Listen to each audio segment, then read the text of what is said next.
Good. Welcome everyone to the Centerville Youth Council's with us.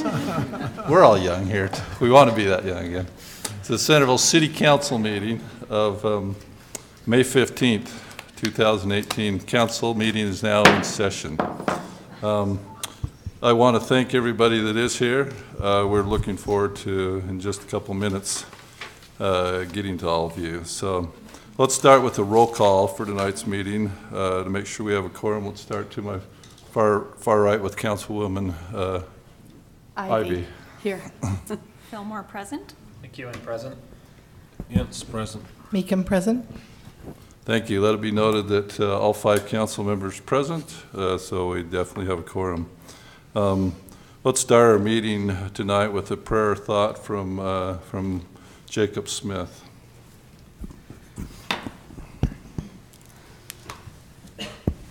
Our dear Heavenly Father, we're grateful to Thee that we can meet together as a body in this way to be able to make choices that are important to our community and our quality of life. We're grateful to Thee for Thy support in this, and we ask Thee this evening to be with us, be with our elected officials here, and help us to conduct our discussions in a spirit of civility and also consensus. Help us that our minds may be clear and that we may be able to choose that which is best for all of those that are part of this community. And we say these things in the name of Jesus Christ. Amen. Amen. Thank you, Jake. Let's all stand, if you'd all join me in standing and doing the Pledge of Allegiance. I pledge allegiance to the flag of the United States of America and to the republic for which it stands, one nation under God, indivisible, with liberty and justice for all.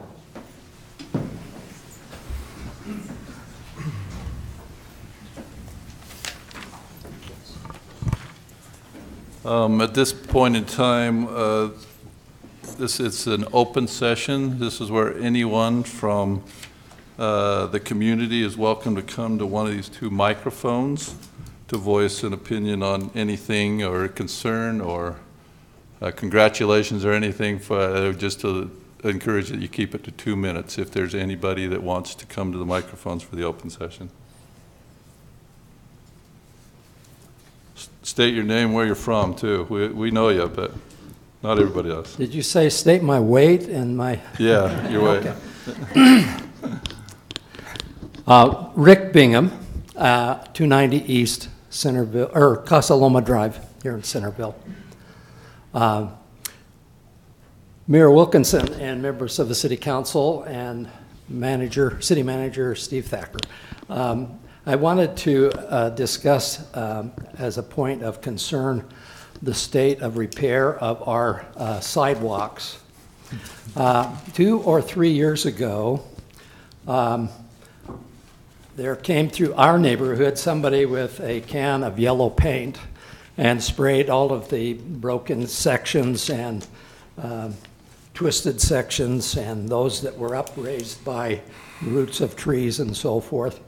And when I saw that, I thought, aha, they're going to fix those. But later I heard it was just an effort to avoid prosecution or a lawsuit on the city from somebody that was injured by tripping over one of those things. I come because I'm building a garage on my house, and I'm going to repave the driveway. The sidewalk in front of my house is buckled about 2 inches up from the driveway, and so in order to make my new driveway meet the sidewalk, it would be impossible. So, and also the approach is sunken and cracked and broken. There are twisted sections and a broken section, and about 30 feet up from my property is a really dangerous spot where one of my grandchildren tripped and skinned their knees one evening this spring. I approached Randy Randall to to see if the city might participate in repaving my approach and driveway or sidewalk in front of my house. And he says, I'll have somebody come by and look at it. And so I never heard anything back. And eventually I contacted him and asked what had come of that. And he says, well, our guy says it's not bad enough. And I wondered, is that a proper attitude to have to wait until something's bad enough to fix it, you know? And so I wanted to just speak out in favor of maybe, as you're considering the budget this year, allocating some funds for an ongoing improvement of our city sidewalks so that those places that are bad enough can get fixed. And I'd also like to propose a couple of things. One is that we enforce the, I guess it's a law or a city ordinance that specifies the type of tree that can be planted in that parking strip. I don't plant trees in my parking strip, but I know many people who have violated that ordinance, and so we're not enforcing it, and it's costing hundreds of thousands of dollars. I can take you through my neighborhood, and I'd be glad to do that and show you those who are in violation. So I think by simply enforcing that ordinance, we could save the city hundreds of thousands of dollars of repair in the sidewalks. The second thing I'd like to suggest for your consideration is that you offer homeowners who would like to have their sidewalk repaired maybe to go in halves on paying for those repairs. I'd be happy to pay half to repair my sidewalk and my approach to my driveways. So that is what the issue I wanted to bring before the City Council. Thank you. Well, Rick, your ears must have been burning because we just finished a lively, no, it wasn't too lively because it was just the council and city leaders. We just finished a budget work session, and the last topic we were talking about was the sidewalks repairs and where we're going with that and allocating money for that. As far as some of these other issues, we'd have to talk with Randy to see what happened with that. And the tree ordinance, I still got to catch up on that one, but we were just discussing it, so it is a big concern. So thanks. So Councilman Eds? might be appropriate, Rick, to add. Wait, we have a witness here. I was just telling you. We have a witness here. Call a witness. I fractured my kneecap February 1st tripping on a Centerville sidewalk crack, and I had no idea that it would be anyone's liability but my own. But I did trip on one yellow painted sidewalk crack. Can you come to the microphone, because there are people who do watch this, because you state your name and everything. All right, my name's Brooklyn Wade, and I was walking on 3rd East, and I tripped on a sidewalk crack on February 1st and fractured my kneecap. So I thought it was just my own dumb fault.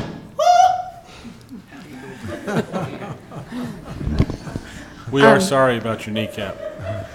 My name is Tori McKee, but our son was riding his ripstick on a sidewalk just around the corner from our house, and he hit it on a sidewalk that wasn't even and ended up with a concussion from this. So, and our neighbor also tripped on the same spot and hit her face and broke her cheekbone. So, and it's on 1450 North. It's a sidewalk. 1450 North, what? About? No, between 200 and 400. East? West.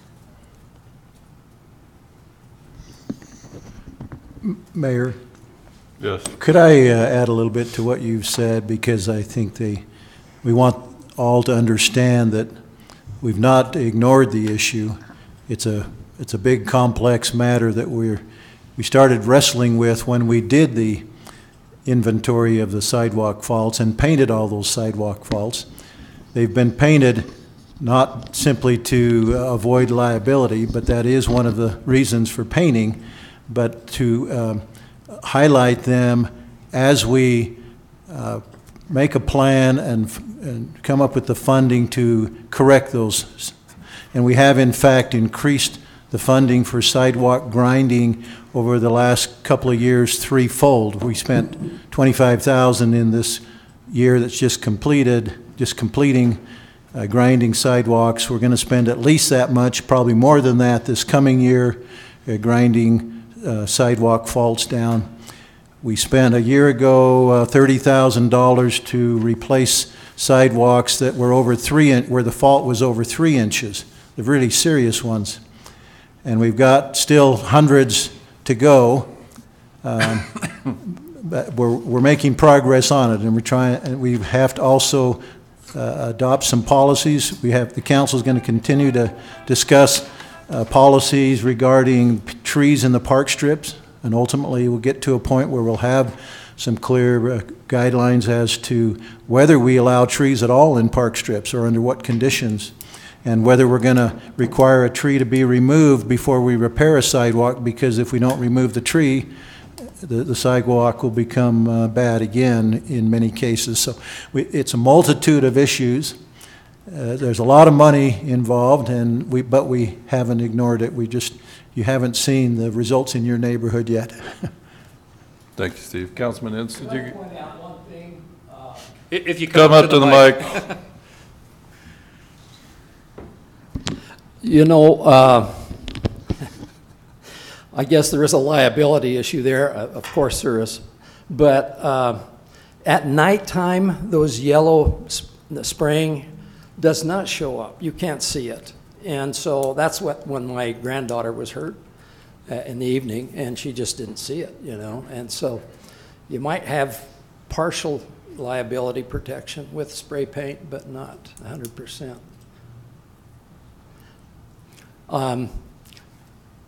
I think we have some witnesses here to the problem that exists, and I'm sure that there are many more that could be brought to light. But it's been at least 2 years, maybe 3 years since that was sprayed on there. I don't remember exactly, but I know it's at least 2 years. Almost 2 years. Two? It's coming on Okay. 2 years. And I know nothing's been done in our neighborhood, nothing. Well, it's several hundred of them. There's 8,000. There's when we- 8,000. When you start with ones that are this tall, and you say, okay, some are this tall, how much money do we spend on these ones versus how much money do we spend on these ones, and trying to find the balance, it's a tricky one, but we are working on it. Yeah, I think it is an ongoing maintenance issue, you know, and I see money being allocated to parks and those kinds of things, and yet we don't maintain our sidewalks, and I think that reflects badly on the city. So anyway, thank you. Thanks, Rick. One other comment I was going to insert is that there is a significant battle between sidewalks, parking strips, and trees. And probably one of the most hotly contested issues that we've had was when we semi-forcibly removed all of the trees on 1825 North. People were up in arms and mad, and people love their trees. And so we've got a conflict between trees and those who want trees, and sidewalks and those who want smooth sidewalks. And one of the problems is that people slip in and put a tree in, and sometimes we don't know. And nobody wants to call and tell us, hey, they're putting in a tree at such and such a location, which might allow some enforcement, but it doesn't happen. So, Thank you.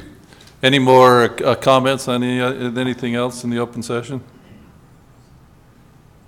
If not, then we will close the open session, and I am going to skip over item number 1 of the agenda to go to item number 2, because we have these wonderful youth here with us. And see youth council as you become city council and mayors, people, how much fun this can be, right? So, but we are grateful to have you all here today. I'd like to get around before the meeting and say hi to everybody, but there's so many of you that time was short that I didn't get to see you all. But We're looking forward to hearing your report. And so I will, with that said, I will turn it over to the youth mayor of the Youth Council, Eliza Greer. Okay, and she can give your report. And take it away, Eliza. Thank you. Thank you. As you said, I'm the youth mayor for the Centerville City Youth Council, and I will be giving the report. Okay, so this last year within the Youth Council has been astounding. We have enjoyed serving the community, and we have grown as individuals and as a group. We started out the year with the 4th of July festivities. Ever since the centennial celebration of Centerville, we have continued the street dance. According to Sammy, we fill the streets with the sound of music. It is very popular among the youth of Centerville, mostly junior high kids, but we look forward to it every year.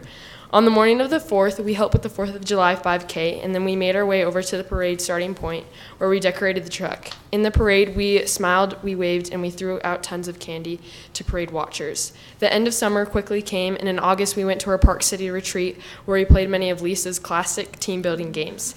This retreat is a blast, but more importantly, it is vital to making our youth council a well-oiled machine. In October, we had our annual pumpkin walk. We had over 100 wonderful submissions, which made it hard to pick winners. It is amazing to see all the families who come to look at the pumpkins, rain or shine, every year. Christmas soon came, and it was time for the Festival of Lights. The lights turning on at Founders Park at the Festival of Lights is utterly magical. At the Festival of Lights, our youth council members have an opportunity to show off our baking skills, or sometimes, in some cases, our mom's baking skills. At the bake sale, all the profits we made at the bake sale went to the families in need in our community. We were also able to be Santa's helpers, and we passed out hundreds of hot chocolate cups to cold parents and children. In January, the seniors went to the day at the legislature, where they were able to hear from wonderful speakers and learn how to become better leaders in their community. In February, we were able to help with a Super Bowl of Caring, where we handed out lists of items that the food pantry needs as people came into Dick's Market to buy food. We were able to collect roughly 3 huge buckets full of food, diapers, and other assorted items. In March, we were able to travel up to Logan for our Youth Utah State Conference. I think I speak for all the youth council members when I say this is our favorite thing we do on the council. We love going up to Utah State because not only do we get out of going to school, but we were able to learn valuable leadership skills that help improve our council and community. This year, it was extra special because last year Lisa was voted to become the president of Association of Youth Councils, which meant that she oversees the USU conference. Since she was the president, the Youth Council was able to help plan the conference. We had many early Saturday mornings with members from other councils, but it was all worth it when we finally got up there. One of the days, we integrated all the councils while doing service in Logan, allowing us to make new friends and get to know our peers around the state. Our next activity was in March, where we prepared for our Easter egg hunt. We packed over 8,000 Easter eggs, and on the morning of March 31st, they were all gone in a matter of 30 seconds.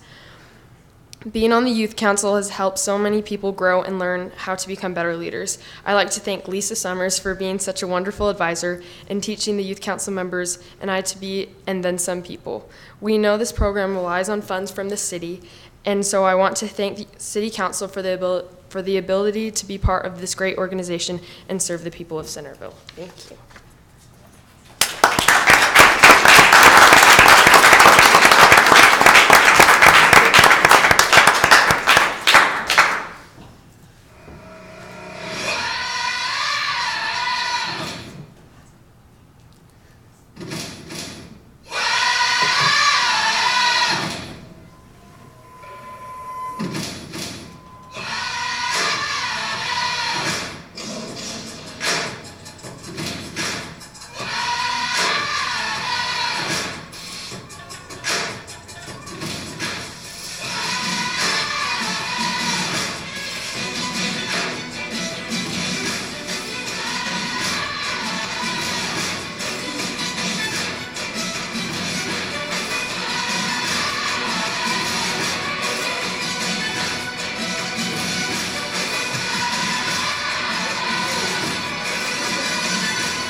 It must come with age, but I almost get emotional now every year when we do this. It's terrible, but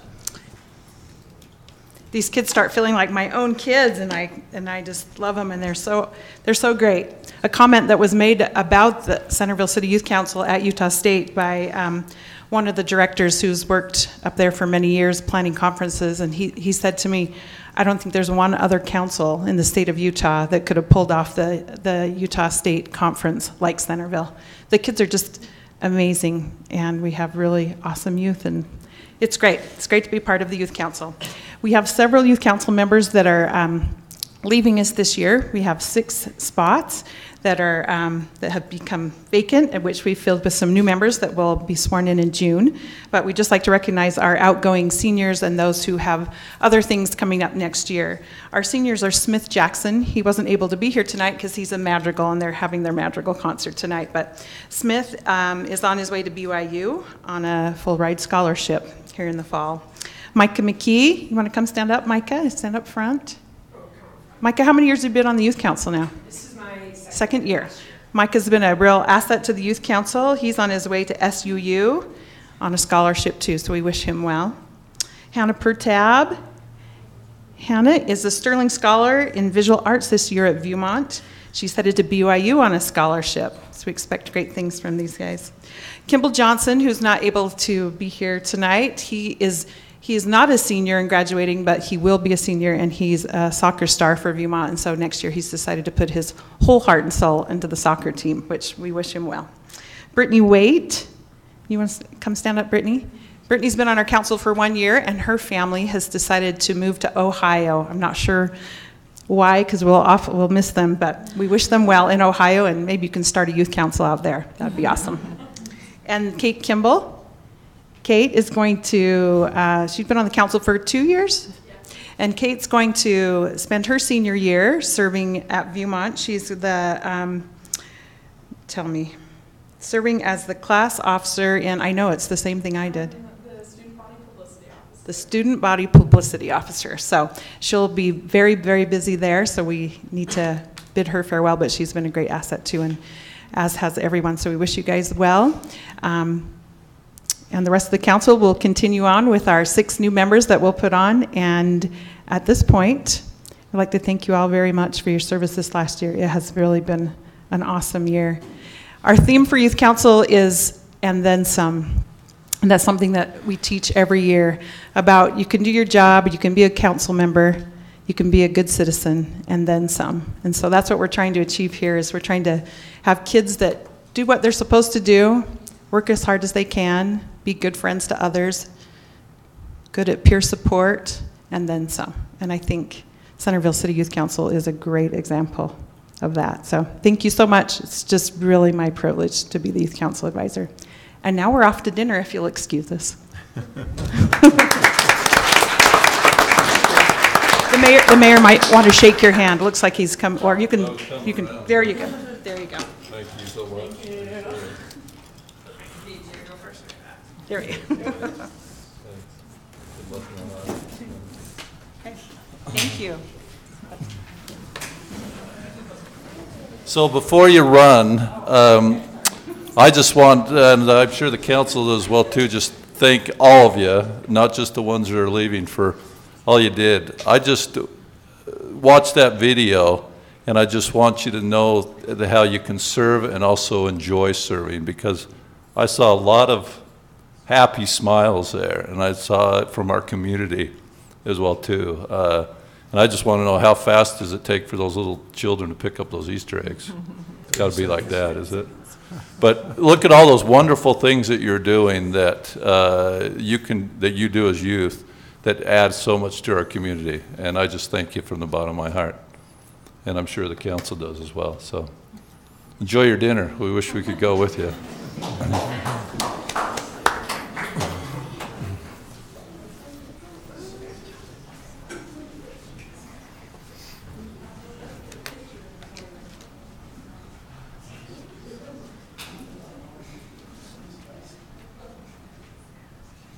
I think the rest of the state should go get some food, but we'll move on. We'll go skip back to Item number 1, this is the minutes review and acceptance from the May 1st, 2018 City Council meeting. So any thoughts, changes, before we entertain a motion to accept the minutes? I just have on page 2, public comment, Ryan Patton, that's Patin, and Alan Sperry, it's Sperry. You didn't sign it that way on the sign-in sheet. He didn't? Okay.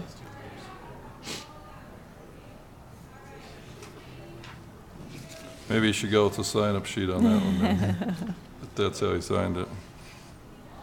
With the change of the other one. Any other changes?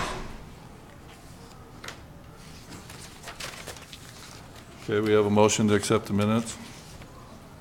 Has to come from one of us who are here. I'd make a motion to accept the minutes with the changes specified. I'll second that. We have a motion to second. All in favor? Aye. Opposed? I meant to say aye. Okay. Minutes are accepted. Okay, let's move to item number 3, which is the summary action calendar. Any comments on that for a motion to accept the summary action calendar? I move that we accept items A and B on the summary action calendar, approving the agreement with U.S. Department of Agricultural Forest Service special use permit for the operation and maintenance of water tank, water transmission lines, and Parish Creek diversion, and approve the termination of the warranty period for Porter Walton Townhomes. Second. We have a motion to second. We need a roll call. So starting with Councilwoman Meekum. Aye. I was going to ask a question first. I wasn't fast enough. Which ones are Porter Walton? On Porter Lane, between 400 West and Frontage Road. They're at that point? Mm-hmm. Yep. Is it just a 12-month warranty? That's all that the state law allows is 12 months, and unless you have reason to extend it. I guess I haven't been by in 30 or 60 days, but they were still building last time I was there. Well, it's not necessarily the structures, it's the site improvements, it's releasing the bond for the infrastructure. But the time runs on that before they actually finish the construction? Of the homes? Sure, yeah. The homes might not be built for years, theoretically. So, yeah, it's not a warranty pertaining to the structures above ground. It's a warranty pertaining to the infrastructure, the public infrastructure particularly. Which has been checked by the engineer. Yeah, uh-huh. Yeah. It's been inspected by the engineer. Okay, aye. Aye. Aye. Aye. Motion to pass summary action calendar passes 5-0. Let me make this note. They haven't done the slurry seal, but they have given us the money to have it done as part of our annual contract, which we typically allow developers to do. So the fact that they've given us that money, we were willing to let it conclude.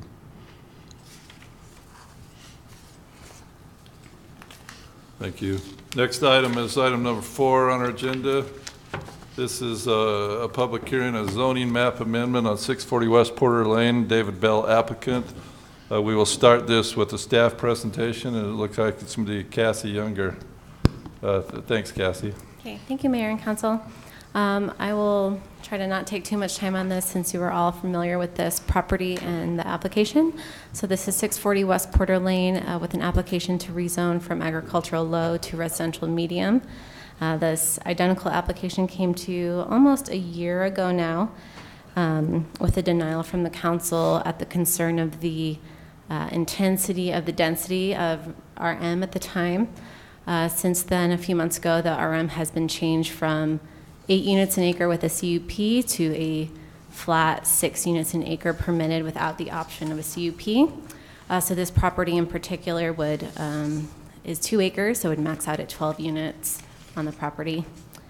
So since we've been over these things before, the staff and the Planning Commission both recommended approval of this lot to go to RM, since it's sandwiched between a commercial high zone and a existing residential medium on both sides. We think that any concerns with the density or the utilities on the site can be fixed by the applicant. So we had no further concerns with the zoning change at this time. Do we have questions for staff? Just the one regarding the recombination of the properties. What's our rationale on why we'd want that to happen? On the recombination? Right, because Yeah, it so says this properties was will have to be illegally, recombined. so to see the weird square that's kind of in the middle of the, I don't know if you can pull up the zoning map, Jake. But it's an illegal subdivision of property that was never approved through the city. So we just asked for that to be recombined so it can be all zoned together as one parcel. Question, is that is the second parcel the one towards the back that's Yeah, it's the surrounded middle, by yeah, the long it's the one one? that's landlocked in between those So two properties. The parcel out on the frontage is not part of this, right? No, Okay. no. That is a separate parcel and owner. So what does that bring the acreage to? Those combined are to 2.05.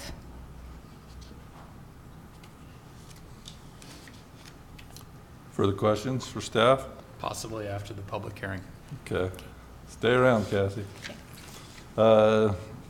Next, if the applicant is present or a representative for them, they're welcome to come and do their presentation as well before I open the public hearing. You're good? Okay. We're good. And let's go to the public hearing portion. I now open the public hearing. This is where anyone is welcome to come to the microphones to discuss this zoning map amendment.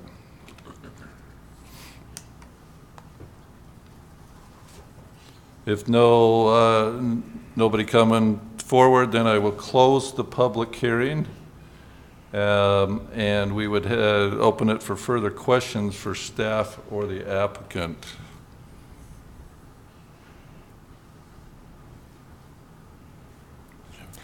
I'd go ahead and make a motion to adopt ordinance number 2018-11, amending the Centerville zoning map by changing the zoning of approximately 2.055 acres of real property at 640 West Porter Lane from agricultural low to residential medium, based on recommendation of the Planning Commission and their findings.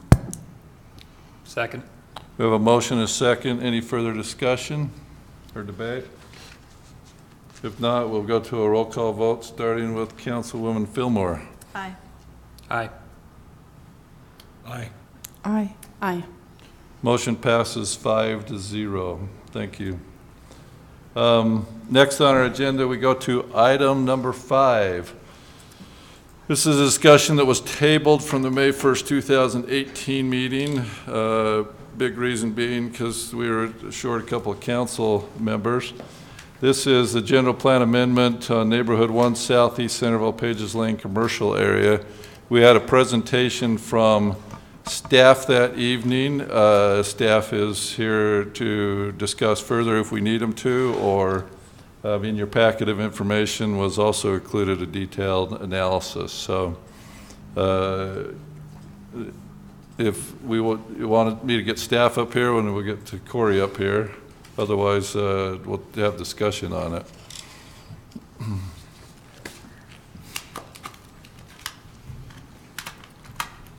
Well, was there anything new or different or interesting talked about last time? No, we really tabled the discussion to make sure that you and Stephanie would be available to add, rather than hold a vote without you present. So That's generous of you. last time we talked about, Georgia and I talked about the concern of leaving open, without addressing it in the language, the possibility of small pockets of commercial developing, which then would kind of force a restarting of the clock of the entire parcel. So we could have small parcels positively redeveloped, but the bulk of it still dilapidating. And so did staff just decide not to try to address that in the language? Was it too complicated? Thanks for being here, Corey. And our position is already addressed in your language. So if you've got the map here, you've required a 5-acre minimum to rezone, and it has to be through a PDO process. Remember, the PDO is a part of the legislative decision that lets us, as part of the rezone process, look at the conceptual site plan and layout. And as I remind you again, it comes with a 20% density bonus under PDO, so don't forget that. But if you look at the Dick's Market, this is your large piece. This is 3 acres. So you either have to include a portion of that property or a portion of this property to reach the 5 acres. Right, so my concern is the opposite of that. So my concern is that it's not getting redeveloped to residential, and so it's staying commercial. Correct. And then only small pieces of the commercial become new, which then makes it more difficult. Well, you do address the issue that the residential has to allow the attrition of layout, the possible attrition to the rest of the property, but you're not forcing that under the language. If you want to, we go back and craft that reforcing, but at this point in time, during the edits, the council wanted to soften the transition to residential and allow the commercial to continue if it's viable, and so we left it that way. Yeah. And then just on a technicality, I think it's reasonable to just cut out the credit union, because we know that's moving when we're stating with a few remaining, such as hardware store, credit union, and other small businesses. I think that's by default going to be, we're just splitting the block in half, carve that out. You never know how long that lasts in the future. I just didn't know if we wanted to change that language, because as I we're wouldn't, adopting it, we because know you it's just gone. don't know how long that would last. And it may be incorporated as part of a PDO, it may not be incorporated, but I would be careful in isolating the small piece, the outbuilding, when it's probably over the next 20 years, Oh, no, I'm easy just, to attrition. I don't know if you understand what I'm saying. I'm just saying a technicality in the language that you state credit union, but it's moving next week over to Parish Lane. Yeah, it's just a historic thing. Yeah. Written in a time frame. It's fine. It's gonna change again in the near future anyway. So I have a question. With the PDO, are we required to give 20% more, or are we If they meet the criteria, you've said in the PDO you get a 20% density bonus if you meet the criteria. Because, again, as a reminder, the criteria is a substantial increase in control and quality. Yeah, you have to qualify for the. Yeah. So they have to go in and prove that they qualify for up to. There's 5 categories, and they can get, and you can get up to 20% density bonus using those categories. And it's a completely legislative decision, which is the nice thing about the PDO, is that it doesn't fall into administrative, and we have to accept it. It becomes legislative. My other question is, with requiring 5 acres, there's no way to use that property with 5 acres without taking down the old store. Is that correct?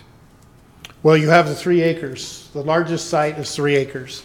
So you would have to take part of the store. So you're one way going to or the have other. to attrition other parcels east or west.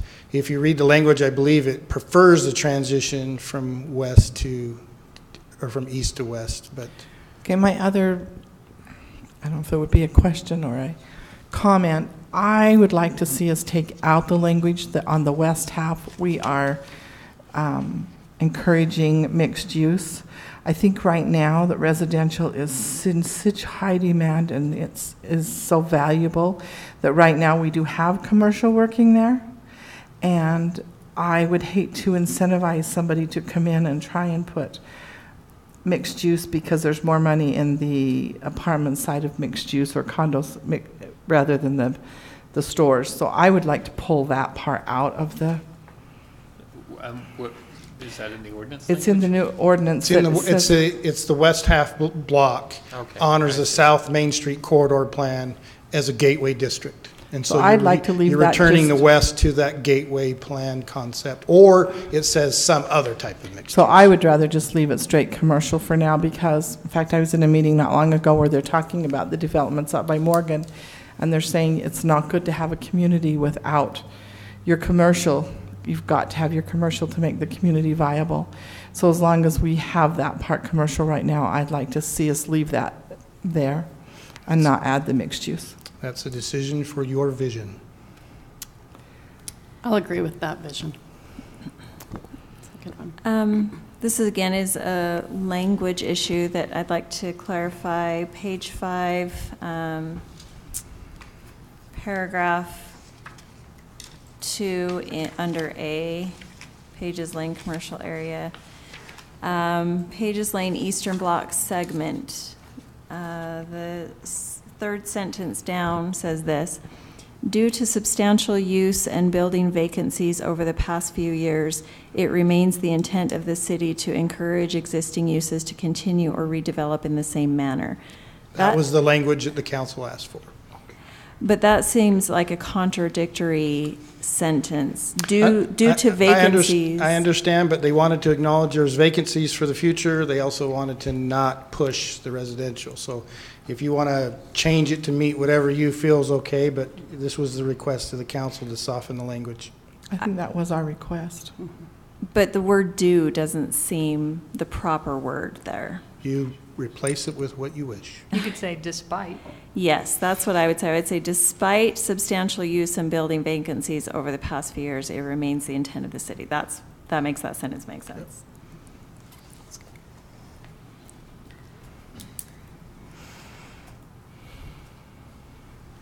Okay with that word change? I like it. So restate it again? It's just But- Despite substantial use and building vacancies over the past few years, it remains the intent of the city to encourage existing uses to continue or redevelop in the same manner.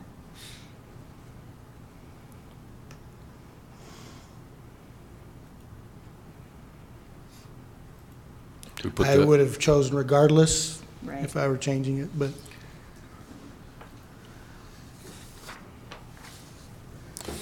Further discussion on this?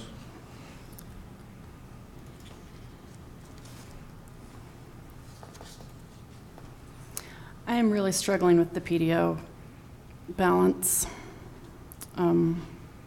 I realize that it gives us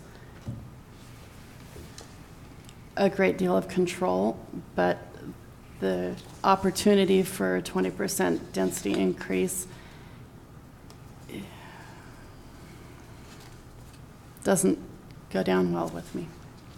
Well, it is definitely a trade-off. If we're expecting a large-scale redevelopment, there's some incentive to not only control the end product that's being created, but to create something that's substantial. The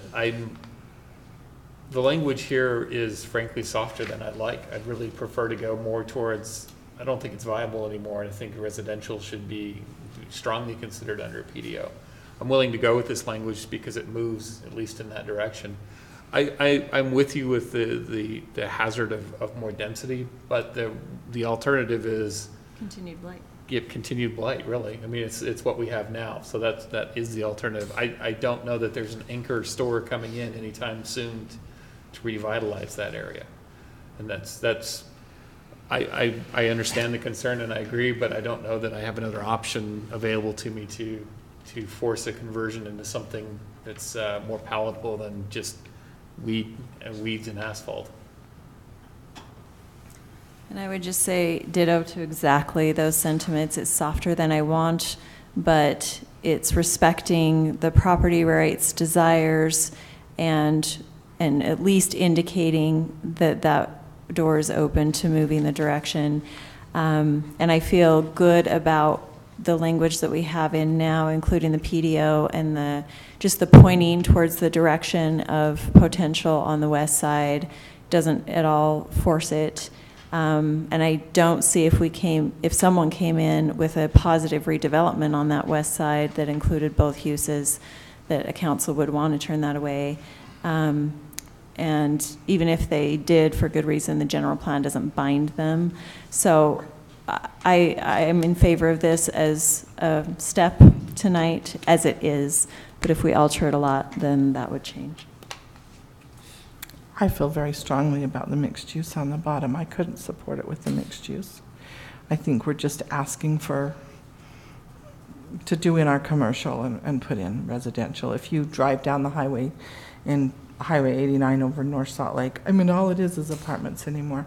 I think right now, if you change our general plan for that, you're incentivizing it, and we're going to lose the businesses that we have there right now. So I would much prefer to take that part out. I would say again, though, that the issue there is that it would need to be under a PDO.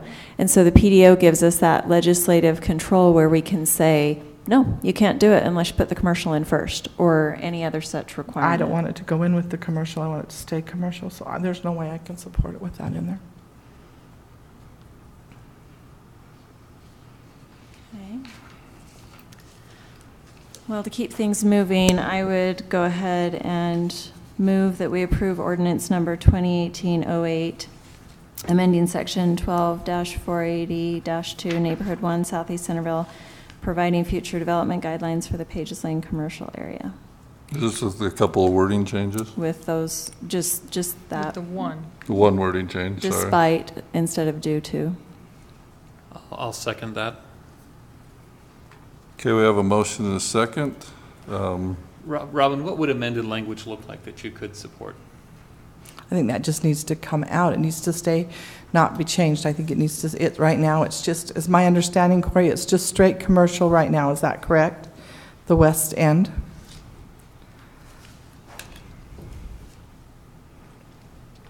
I assume you're meaning the current uses. Right. Yes.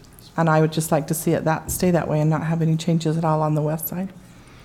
So we're going back to the mixed use, which is what all the people have asked us not to do. I mean, that's where we had the 300 people out here, is they don't want it. And so I do not see that that's, and like I said, I think right now is a really crucial time because there's so much money in residential. And if we lose our commercial and we don't have our sales tax, we're going to be in trouble. What specific section are you talking about? The western portion. Bottom of 4 and top of 5, right? Paragraph 1 under 2A. Yeah, Just the. if you scroll down. I think that's This western block currently remains commercially viable. The half of block area We're looking located at the just off policy. Main. You gotta go down to the policy. Keep going. Right there, that policy right there. Goal Yes, number of A. 2.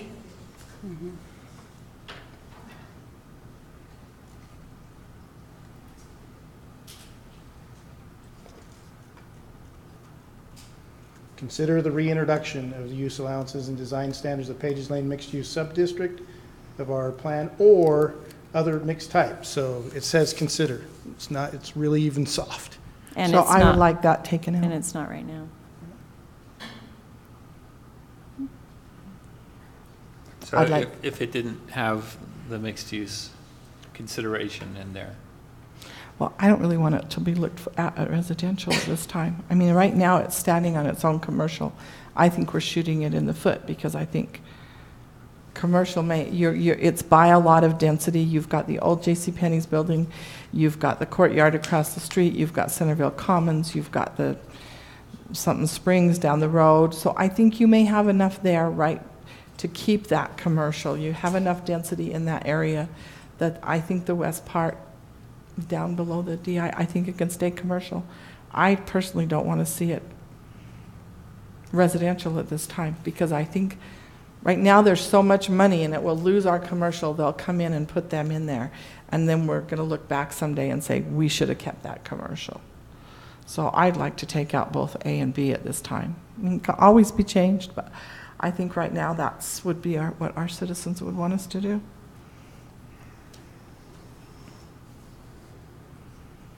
So you're talking, Councilwoman Meekum, from Desert Industries on down? Mm-hmm. Including Desert Industries. Mm-hmm. Yes. Yes. So then what would probably be appropriate is for you to make a motion to amend the motion that's on the table. All right, so I will make a motion to amend the motion that's on the table by taking out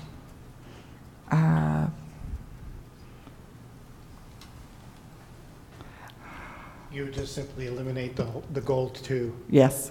Okay, to eliminate goal 2, thank you. I can second that.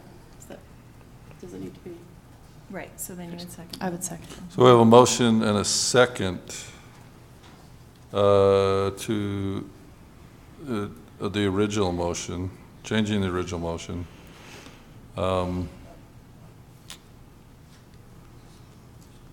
So you're ready for a roll call vote on it? Any further discussion? I'm struggling with the 20%. So you may want to just vote on that one amendment, so we can handle each topic at the same time. Okay. So right now on the table is just the amendment to take out goal number 2 on the western block. Take out goal number 2 and add the Just So take we're out goal number just- 2. we're just taking out take goal out number goal 2. number 2. That's our motion we're voting on now, okay. Yeah, just voting on that amendment. All right. So let's, So before we vote, I understand your objection to objective A under goal 2. And your objection to B is you don't believe that residential, well, let me restate it. So what I'm hearing is you're saying that if we lose the commercial to residential, it's a tax-based issue in the future. I think so, and I think it's also I think that's a viable commercial area. You've got density all around it. All the buildings are full there right now. They're older, but they're all full. They seem to be going, and so I just don't really want to mess with it. It's working, and at some later date, if we have a whole bunch of empty buildings down there, we may need to look at it, but I don't feel that needs to be looked at. The property owners haven't asked us to look at it.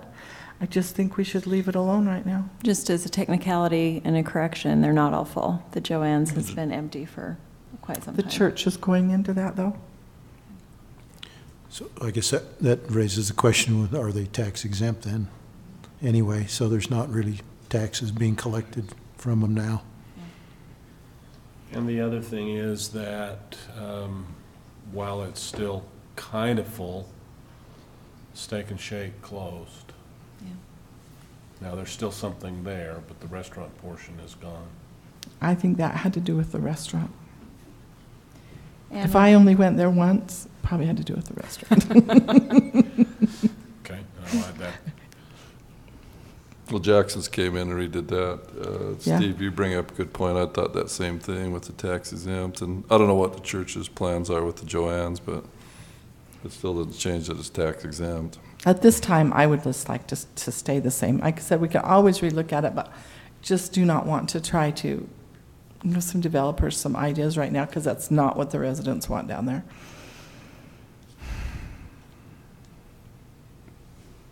Okay.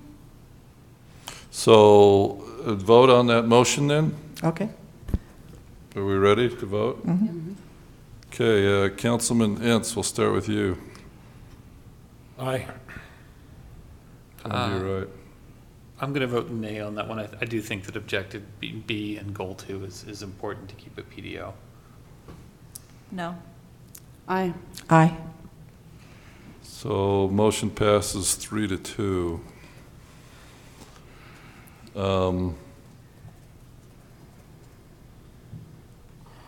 Any further discussion on that one? Okay, So that strikes goal 2 that from the strikes language. goal 2. Now Yep. we have to do the basic motion, right? So the goal 2 is gone, yes, now we have the basic motion. So do I have another motion? No, we have one on the table that's, I have a question. That was your motion, right, Tammy? Yes, it's on the table. Okay, so But So- Stephanie has a point of discussion. So math and I don't always get along well. Corey, what does 20% increase do? So I give me just some did rough it. If you have numbers. 5 acres, 6 units an acre, you get 30 units. With the 20% bonus, you get 1 more unit. Why do you She get gets 1? Don't six. you get No, 6? you would get 6. Oh, more 6, units. yeah.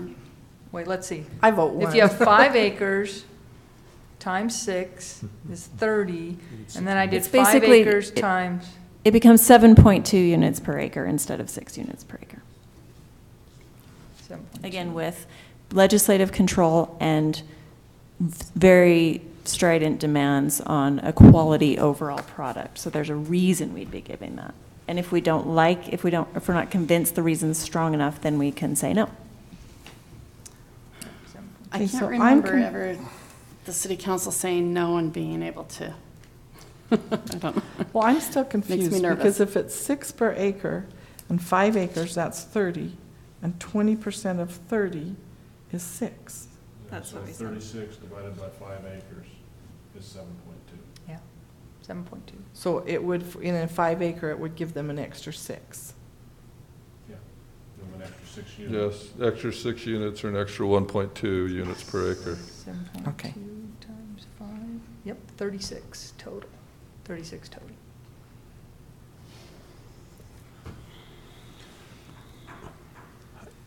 I guess I would encourage you to think about the difference in quality you may get by having the PDO option versus not having that control. Yeah, 30 without any control versus 36 with some control. In my mind, you're likely to end up with a better product.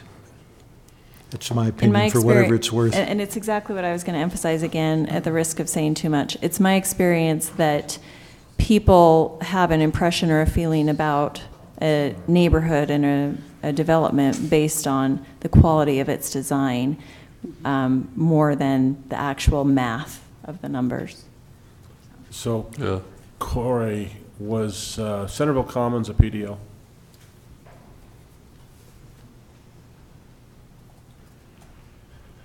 That, Centerville Commons is the one at, Across the street West, from the junior high? west side of Main Street, near the was end of the before my city. time. I don't think it was a PDO. I I think don't that was think so, just an because I think RM it's just zone. less than 6 per acre. I think that was just the RM zone for that project. How did they require the pocket park? Do you really want to resurrect that? But I think it was a PDO, wasn't it? The council had that. I'm not even I want was to here. resurrect that. That's a sore spot at staff. That was- We recommended no. I understand, but do you remember that it was through the PDO process? No, I don't recall. No, Okay. I think it was just a reaction of the council to pressure from the neighbors to not put the road through and and in exchange putting a little mini park there instead of a road connecting with the neighborhood to the north. But if it weren't a PDO process, they wouldn't have been able to administratively demand that. That's my question. I guess it was just the density was You may have had a cooperative developer who okay. was willing to work with them. I don't know. I can't remember, honestly, the details of whether it was Isn't PDO or Centerville not. Commons 6 per acre, or not quite 6 per acre? Just under. Just under, that's what I thought. All right, any further discussion, or are we back to the motion that's from Councilwoman Fillmore?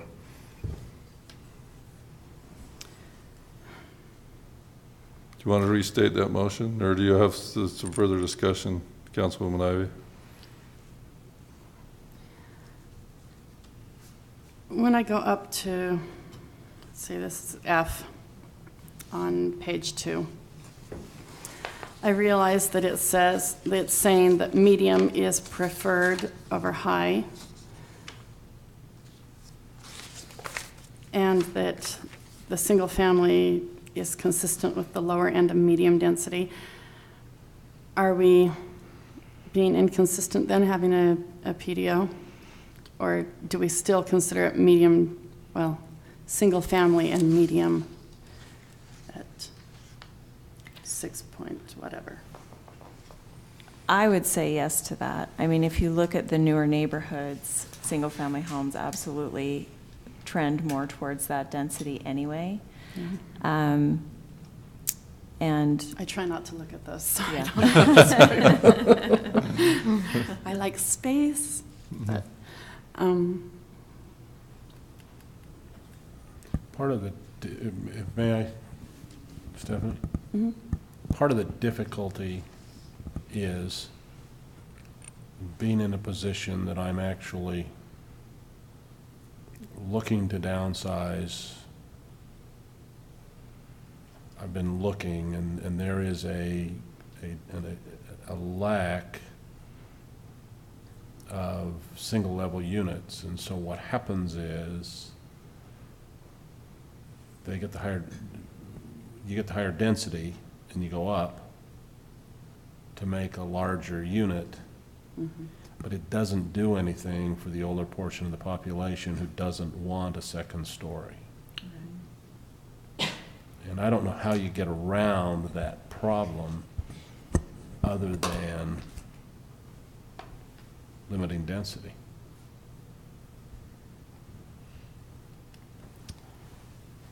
So are you saying, what are you saying? I'm saying I'm leaning to agreeing with Stephanie and not putting in something that gives a bonus of 20%, taking it up from 6. But then we don't want to put the commercial, we don't want to put the residential in at all up there, because then that's going to give them, without requiring the PDO, they can just pick a little spot and put it in just the U shape or. And that has no influence or bearing on whether they're doing patio homes or two-story homes. Well, the more you have, the higher you have to go. I mean, you can't have patio homes and put 12 per acre. I mean, so it does have a bearing on what type of home can be there. 7 per acre would be pretty dense to not try and go up 2 levels. So I do agree with that, but then I think we need to back off on the other, because.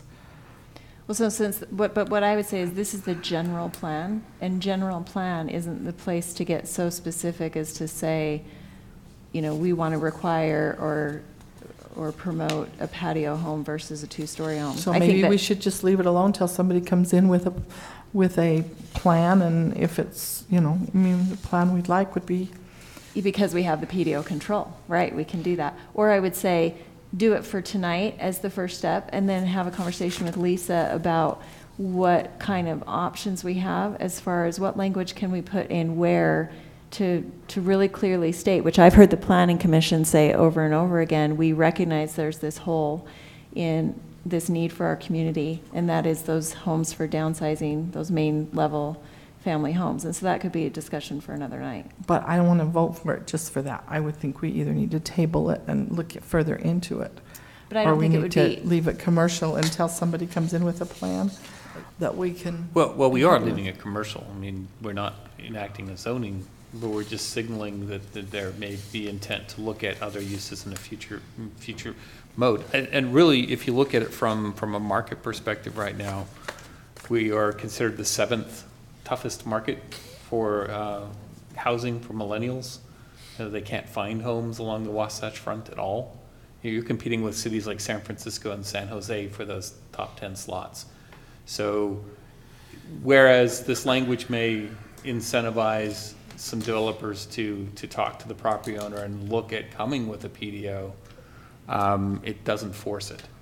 But I would like to have options. I'd like to have that discussion. And maybe there is a developer out there who has a good product that they can convince the property owners there is the right product to present to the city.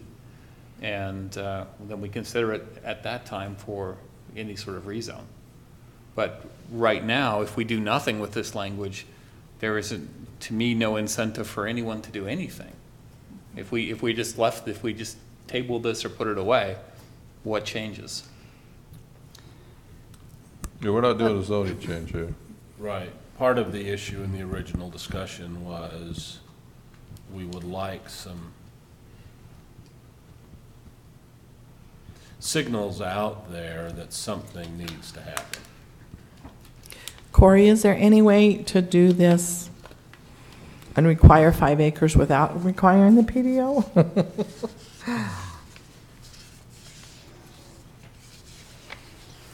So it would require 5 acres, but it would only allow 6 per acre. The answer is yes, but you're going to leave it to the commission control. Wouldn't you rather have legislative control over that? Yeah. Yeah, and I would have a concern putting something very specific like limited to 5 acres in your general plan. I think we will get challenged on that if your zoning allows 6 units per acre, and now you're trying to put something in your general plan, which is typically advisory. I mean, we make it mandatory by ordinance, but we're a little at risk there. But so we're trying to be, providing guidelines for how we want this area to develop. But we could restructure ordinances and take additional time and restructure them to talk about how residential development would occur on an acreage basis. I think the type of unit is a dangerous place to weigh in. So the type of housing unit is probably going to come with a much staff cautions. Can we do that with the PDO? Cautions. When you start to get to regulating fair housing and income and the moderate income housing level at the state and all those other things, we would be raising a lot of red flags to be challenged. Yeah. And I don't want to be case law. I don't want to recommend case law. Chicken. I'm supposed to be professional, not a better. Fair enough. I finally figured out why you sit back there, so you can think about the answer the whole way back up. So realizing that it's a general plan amendment, I'm going to have, unless there's any further discussion, Councilman Fillmore restate the motion, since I would probably butcher it. So. I recommend that we approve ordinance number 2018-08, amending section 12-480-2, neighborhood 1, southeast Centerville, providing future development guidelines for the Pages Lane commercial area, with a language change to say despite instead of due to, where we discussed. And now, because the motion for amendment has been made, that it would wipe out goal number 2 of the western section. Second. So we have a motion and a second. Thank you for restating that. Ready for roll call vote, starting with... Here's my concern. It's so close to what I feel really comfortable with, but as soon as I vote yes or no, I know that we're not going to get back around to this. Not this year. So then it sits at what I'm almost comfortable with, and then whatever comes with that. And what is it that you want to see in it? I just am concerned about the 20% density. I'm worried, and I know it doesn't seem like very much. But that area has so many things that are very dense. If the property were in a different part of Centerville that didn't have so much density already, it wouldn't give me the same heartburn, I don't think. So I think we're on the same page. I agree with you. The question is, the challenge is we're dealing in reality. And so, right. And so, first of all, the reality of this process is we don't ever walk away with a perfect result. But we have to. We're so close. But we're so close to getting it perfect in a pretend ideal world. But the reality is we have a commercial property with a certain value, and so we can't just say, draw up a picture and say, we want this to happen, because if it's too ideal, it will not work in reality, and what the residents will get instead is continued blight, which hurts their neighborhood much more than any of these other things we're discussing. Positive commercial redevelopment, a little bit higher density for a really high quality residential redevelopment, those are options that work in reality. I agree with you that if we drew it up on paper in the ideal for that neighborhood, it would look different than what this says. Don't tell Farmington Station Park that. Okay, I agree with you. We're on the same page. The other thing that was, I think, clear in the hearing last week is that when we say we think we know what people want, there's a fair amount of disparity. Yeah. And what people want is status quo as opposed to change, where they don't know exactly what they're going to get. And so we had people here saying, no, we don't want commercial development because we'll have more traffic, and I don't want any more traffic than I have right now. I want residential development. Well, that's going to cause traffic too. So And then we had a property owner down there who was, in the minutes, stating we needed 12 to 16 units per acre. Right. Yeah. I did tell him I was not in any way in favor of that. I think that when you're on the very low end of the scale where we're at, where it's not an actual, there's not a petition to change zoning right now, it gives us some tools. I would say cast the net, see what happens. As far as the ideal, Stephanie, I think it comes down to when we have something that's more concrete and less fuzzy than this, because I found this a lot when I work with people on like whiteboarding things. Nobody will tell me what they want until I put something on the board that they don't like, and then they'll tell me they don't like it, and then they'll move the discussion along. In this case, I'm looking at it very much in the same way. I want to put something up on the board and see what comes in, and then as the legislative body, we can work towards if that's something we like or don't like.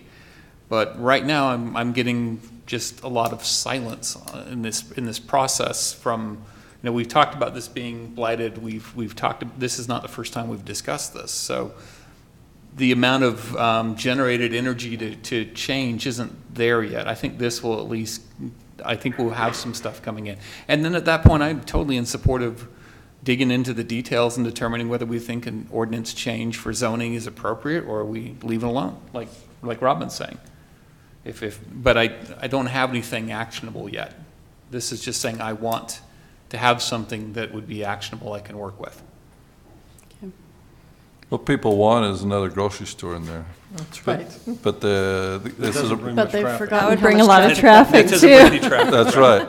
But this is a process of compromise, and we've already come down from a much higher density, so. Yeah. Okay, so that motion's on the table. Motion's on the table, there was a second, we'd had further discussion, any further discussion? Then How strong is the word primarily, Lisa, in E? What page? Page I don't 2. think our pages are the same. So are you looking at Exhibit A? This is on the ordinance, under Section 2. Okay, Section 2, Letter E. letter E. Says that it's primarily single-family residential and should be afforded the general plan policies of maintaining as much as reasonably possible a compatible style of housing. Well, the courts are probably, if we don't define it ourselves, they'll look at the dictionary definition. So if anybody wants to Google that while I'm talking. Primarily, I don't know, I would think more than 50%, but minds have differed on that. So that is a word where people will differ. Okay, nobody's looked it up. And what I'm gonna people look it think up. is compatible Let's look it up. would as well. Essentially, mostly, chiefly, principally. Mostly, see, I think it's Mostly. more than 50% is primarily, my opinion. Mostly, predominantly. It's not predominantly. Predominantly would be over 75%.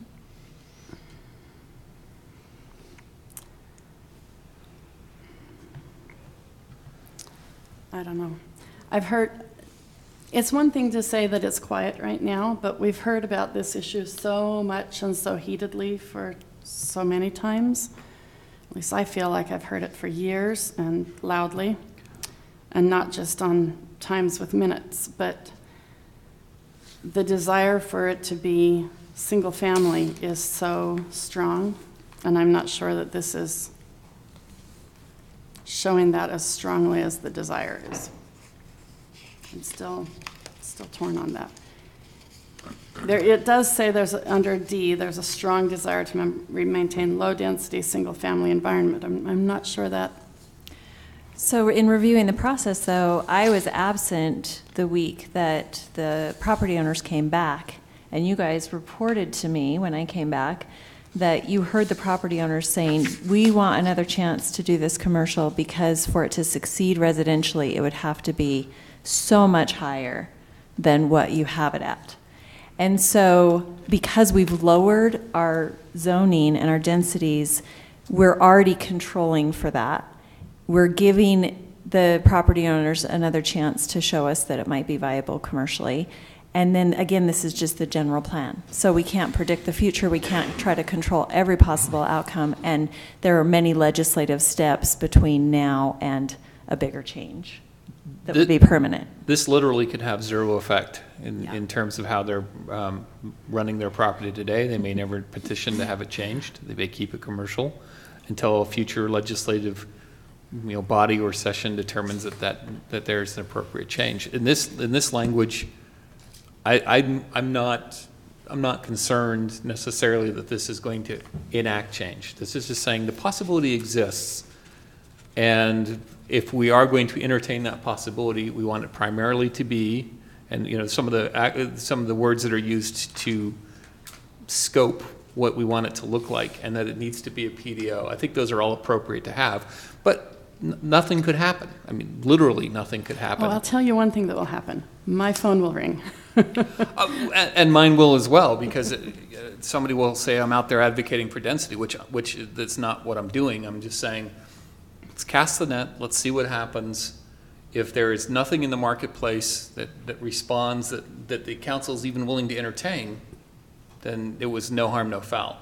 But if we don't do any signaling, we say we're going to leave it as is, then we go to how long has Dick's been off that property, and how long, what's the tenancy look like in there, and I believe it's 8 the quality years. of stores. Yeah, it's been a long time, so I'm okay with doing this process. And I'm just going to reemphasize again that my concern is actually that the commercial uses that are allowed in commercial high might come in, and the neighbors would actually be more unhappy with that. So. All right, let's vote. We ready to vote? Right. I Okay. have one question, not to really throw, but Stephanie, I'm like Stephanie, I didn't realize with the PDO we were going to get the extra 20% when I came tonight. So that threw a loop for me. I agree with what George has said too. If we went with single family at 4, and then they got their 20%, would that bring them up to the 6? No. No, you wouldn't get there. What would it get it to? What would that get us to? 420 divided, 4.8. 4.8. Now, Yeah. George, didn't you say once that if we had, R4, R5, R6? It would be nice to have that kind of granularity, and at some future point we might. But for today, as far as from the language perspective, I'm okay with it. I'm gonna help the mayor out here. Just if everyone's okay. I'm gonna call the question. Yes, thank you. Not that the discussion hasn't been worthwhile. No, this is a good discussion, but I think the mayor's looking for an end to this. So the call the question, if that forces a vote as to whether we continue discussion or not. Okay, let's call the question. Does that mean I'm going for a vote now? Yep. Okay, great. Start with Councilman McEwen. Aye. Aye.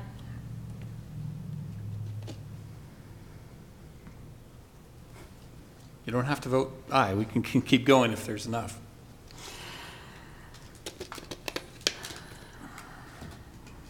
Nay. Nay. Sorry, Bill.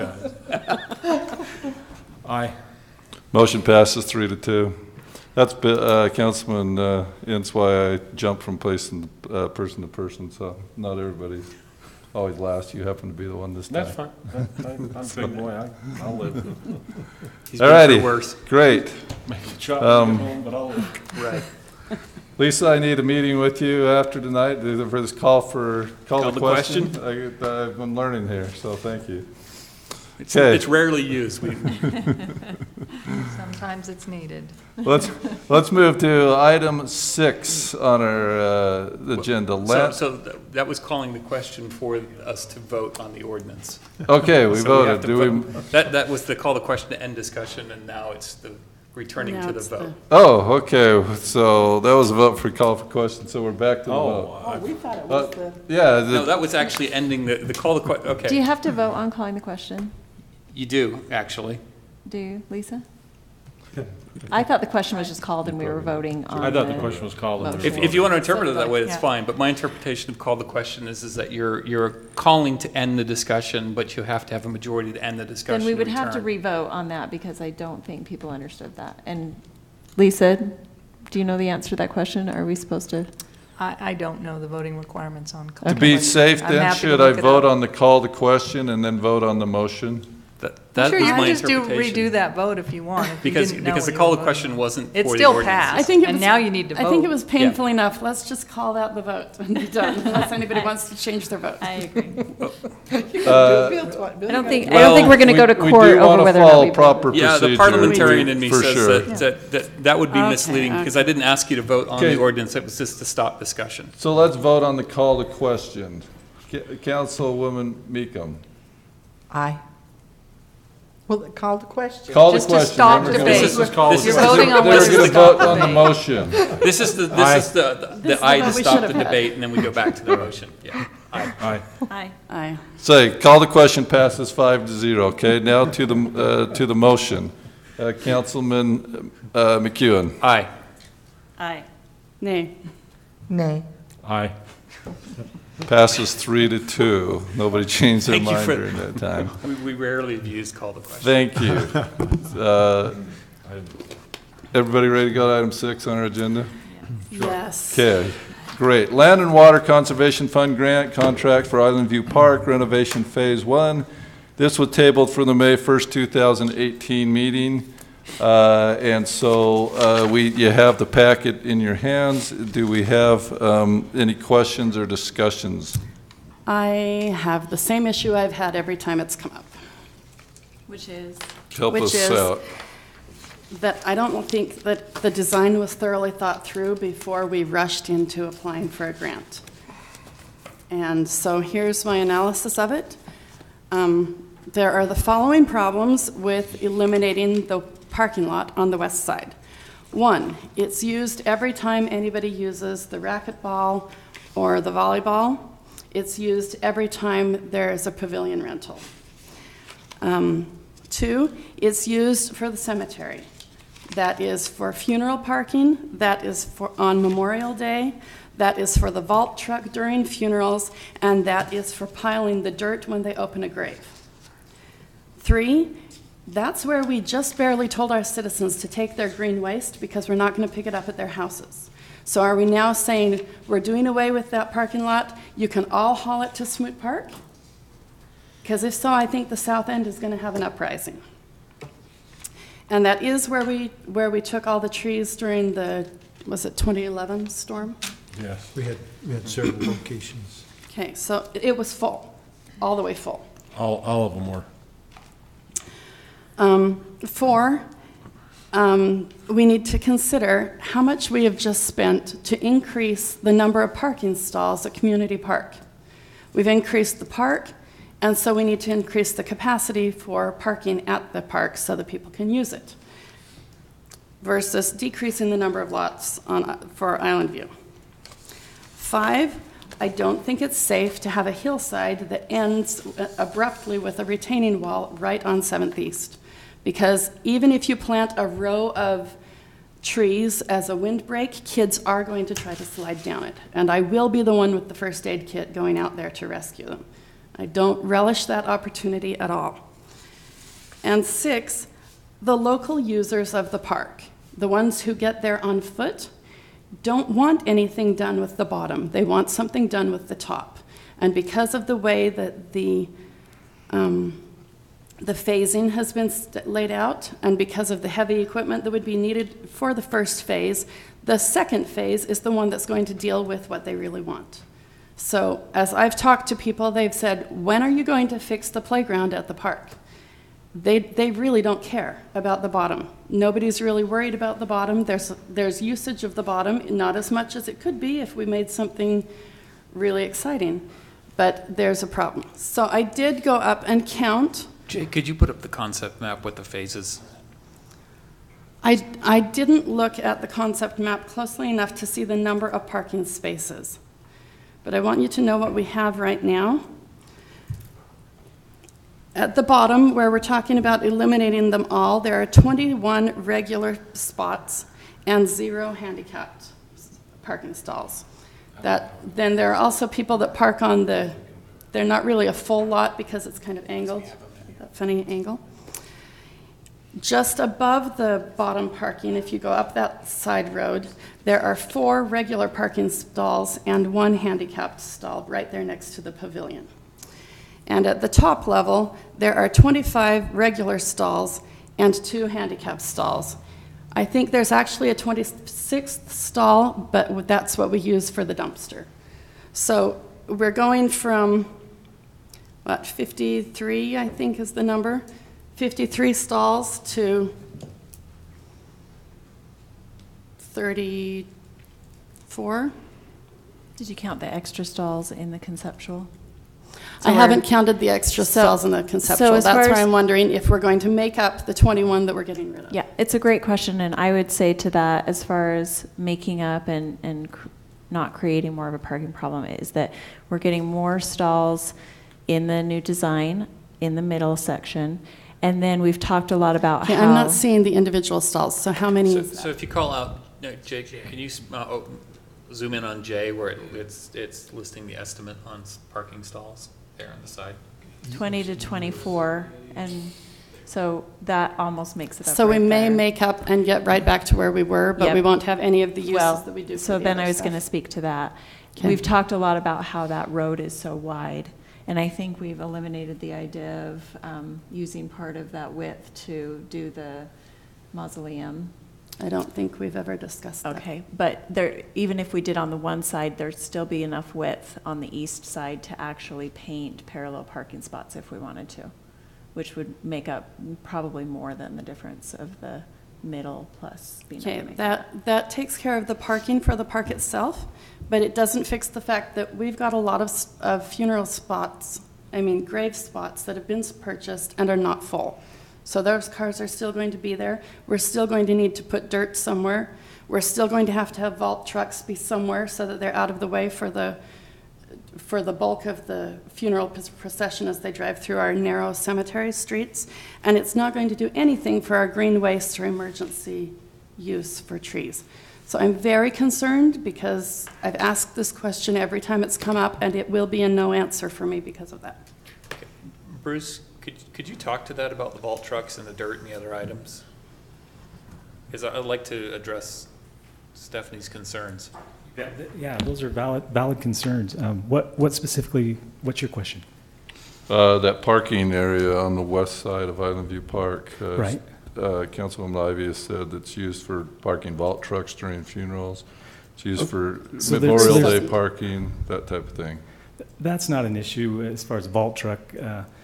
There's one truck and he has to go hide somewhere until the service is over, and that's a good spot where he kind of hides off of it. But he could hide by our shed. He could hide on any one of the other roads around the cemetery or in the cemetery. So that just happens to be a place where sometimes one of the drivers likes to park. It's one truck and it's just there while they're waiting for a service to happen. So that's not an issue, but there is an issue with when there's large funerals or when there's a Memorial Day. We're never going to have enough parking for Memorial Day activities and things like that. So there will be times when the streets will be lined with cars and people will walk to the service when it's a young or a tragic death. A lot of times there's a big crowd. In general, I would say 9 out of 10 burials, the people who are coming to the actual burial service, it can be contained within the cemetery roads or the Porter Lane just off to the east. The 10th one is the one that is a tragic death or has a lot of people coming. It's good weather. It's someone from high school or something, and so the whole high school comes. And those times, yeah, you will see even the parking that's there is not sufficient. They'll be parking down the road a block or two on either way. So where you're getting about the net same parking with the design as removing that west parking. I don't think parking would be an issue to not accept $650,000 for. What about the design. staging for green waste pickup?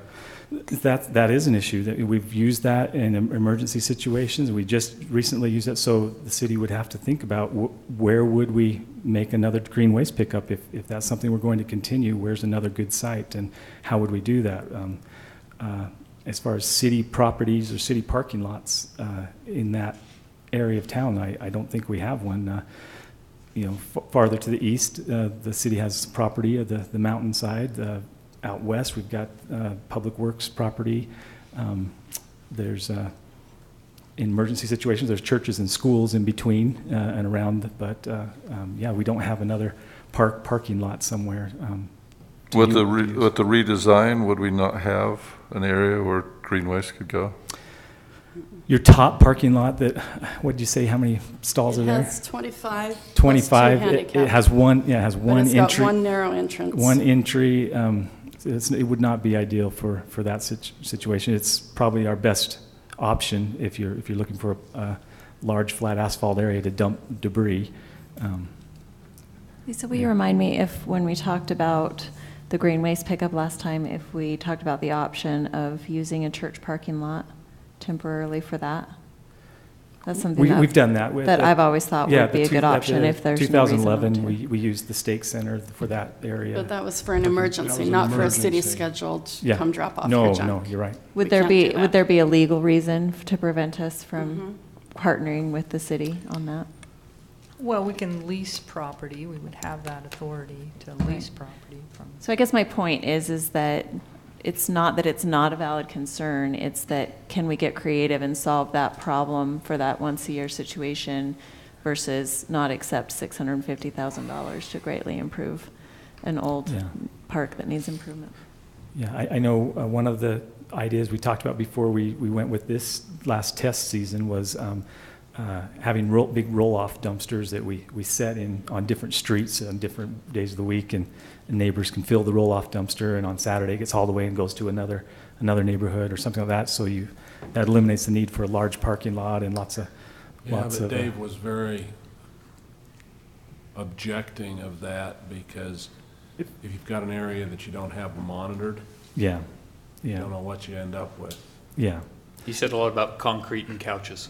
Yeah, it's true. It's true. So how you firm could is monitor this? your roll-off. If we take it, can't we still make some changes to it? I mean, do we have to do exactly what's on there? No, so it was my understanding that if we did it, then we could move things and. Right.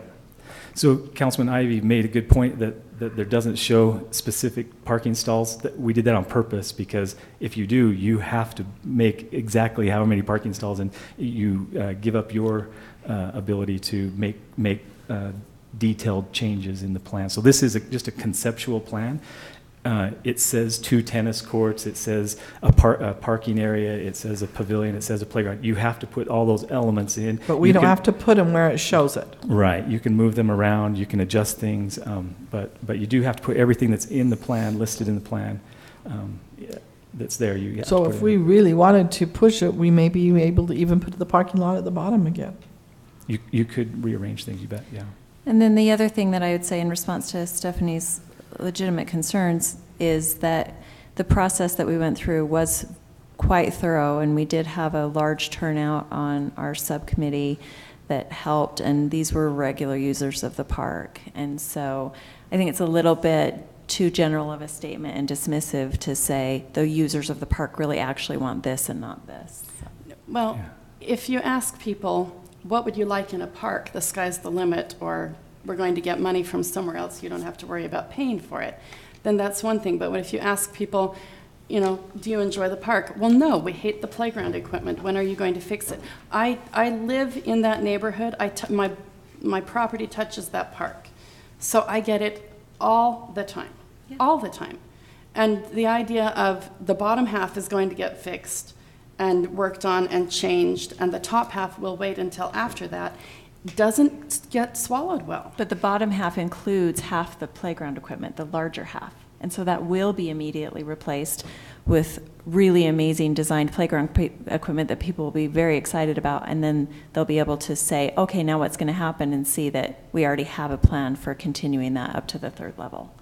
So they will see an immediate, positive, really impactful change on playground equipment with this project. So if you want to go again to the conceptual to show what phase 1 includes. See, so before phase 1, before what existed there was only to the left side where that tree is of the tennis courts, a smaller playground that's old and dilapidated. And so what's going to be done with this phase one is that whole right side 2-level playground. So now there is still an existing very small dilapidated playground up on the top level, but nobody's going to play on that until it gets replaced, because this is where all the action is now. So people will be very excited and see playground improvement, which is their concern, that will be resolved. I'm not convinced, and I haven't been convinced the whole time, and I think I've objected every time it's come up, because that's, I don't know. I can't tell from the design how much the land changes, the contour of the land, but putting the playground over on that side puts it up against all the houses instead of out in the open where it's been before. I think it's going to be a hard sell. People will get used to it. People will say, okay, this is what we have. But I'm frustrated that it's gotten to this point, and I'm frustrated that there wasn't any attempt to go back and try to redesign it. When I first objected, how long ago was it? A year and some odd. Anyway, that's just that and the fact that it's a reimbursement rather than an upfront grant. I struggle with that one too. One of the issues you brought up has been a concern of mine also, in that when we dig graves throughout the winter months, we need a place to dump the extra dirt, and we can't make it up the mountain to the area where we dump during when the road's clear, and so we use that parking lot for an area to dump some of our excess dirt until the weather clears, and then we can haul it away. And well, there's a pile there right now. Yeah, well, actually, that's for. We actually just approved some fill dirt to be started to bring in for this, Okay. because part of the cost that we can trim down the cost of this project, if it happens, is by getting cheap fill dirt. But so you're letting people give us fill dirt, is what you're telling us right now? I approved one gentleman that was bringing a dump truck or two. Yeah. But back to my concern, what I would like to see in the final plans, detailed plans, is we carve out a little materials area where we could dump dirt during the winter months. Also, when they do a street project of slurry sealing or something of that neighborhood, they also need a place to just pile materials while they do the work, and then when they're done, they clean it up. And so I think down there in the bottom corner might be a nice area just to put a concrete retaining wall materials area where we could resolve that problem. But I think that could be worked out in the details when we come up with a detailed plan. Does it have to be walled off, or could it be parking in other times? It could be parking at other times. It's nice to have the walls to push against when you're loading dirt. So I would, having 2 or 3 walls to push against, and also to make it a little more attractive, so you don't just have a pile of dirt sitting in the parking lot. It's inside of a materials bin. I think it would look better if we're remodeling, making things look nice. We ought to do that also. We could put gates in front of it. We could leave it open when it's not got dirt in it. There's all kinds of options when you're drawing up the detailed plans. So we could change, I mean, you're saying, do we even have to stick with the phases? And that's not our only option. We have a couple other options of places where we could dump dirt if that Do we was even taken. have to stick with the phases that they've given us? I mean, if we decided to do This was our phasing proposal. half of this phase and then half of that phase, we could do that? They're pretty big sticklers about the footprint, the actual boundaries that we've drawn of phase 1 and phase 2, that everything we say is going to be in phase 1 needs to be in that footprint. If you want to do other things outside the footprint, in addition to what you've proposed, you can. If there was enough money to do the top level playground at the same time as the mid level and the bottom level and get all the playground done at the same time, that'd be awesome. But we don't have to, as far as the grant's concerned. We just have to do what's inside that phase 1 footprint. Well, I share Stephanie's concern that if we go with this as it is, that we just basically told the whole south of town, we have nowhere for your green waste. We don't currently have a plan for that, and sorry. So if there were a way to manipulate it so that the parking lot were redone and that we had the same level of available services to the south end of the town. I mean, I understand the footprint and that you have to have the amenities, I get that. But if J were, say, where K is, and you jostle that around a little bit so that Because I think your point's very valid, Stephanie, that I don't want to tell all of South Centerville there's nowhere for you to take your green waste and don't stick it on the curb. You got to come to North Centerville to drop it off, or to Public Works across, the overpass. I don't know I could necessarily go with that. So if we were able to manipulate where the elements are so that we maintain that part of the service, which I think people really like, I would be in favor of that piece. So if we approve this, when do we get the detailed plans, I guess would be the next question, Steve. Well, you have to go through a process of hiring the landscape architect, or satisfy the governing authorities that the process you went through to select the current one is valid. So I'm anticipating you're not going to be into design until this fall. You're going to, And maybe in the meantime, we could put on an agenda to see if there are other options for the green waste on the south end. Well, I'll put one on the table right now. It's not one that you would normally approve, but because we don't normally close a through street. But that, of all the places in the city, you have options if you were to close that section of street off for a week, 2 weekends and the week in between. Mm-hmm. Everybody that lives on both sides has other options to get to and from their places. Mm-hmm. So you're talking about the street right there on East the of west of the cemetery, on the east of the cemetery. Mm-hmm. Mm-hmm. It's an interesting thought. Yeah. That is interesting.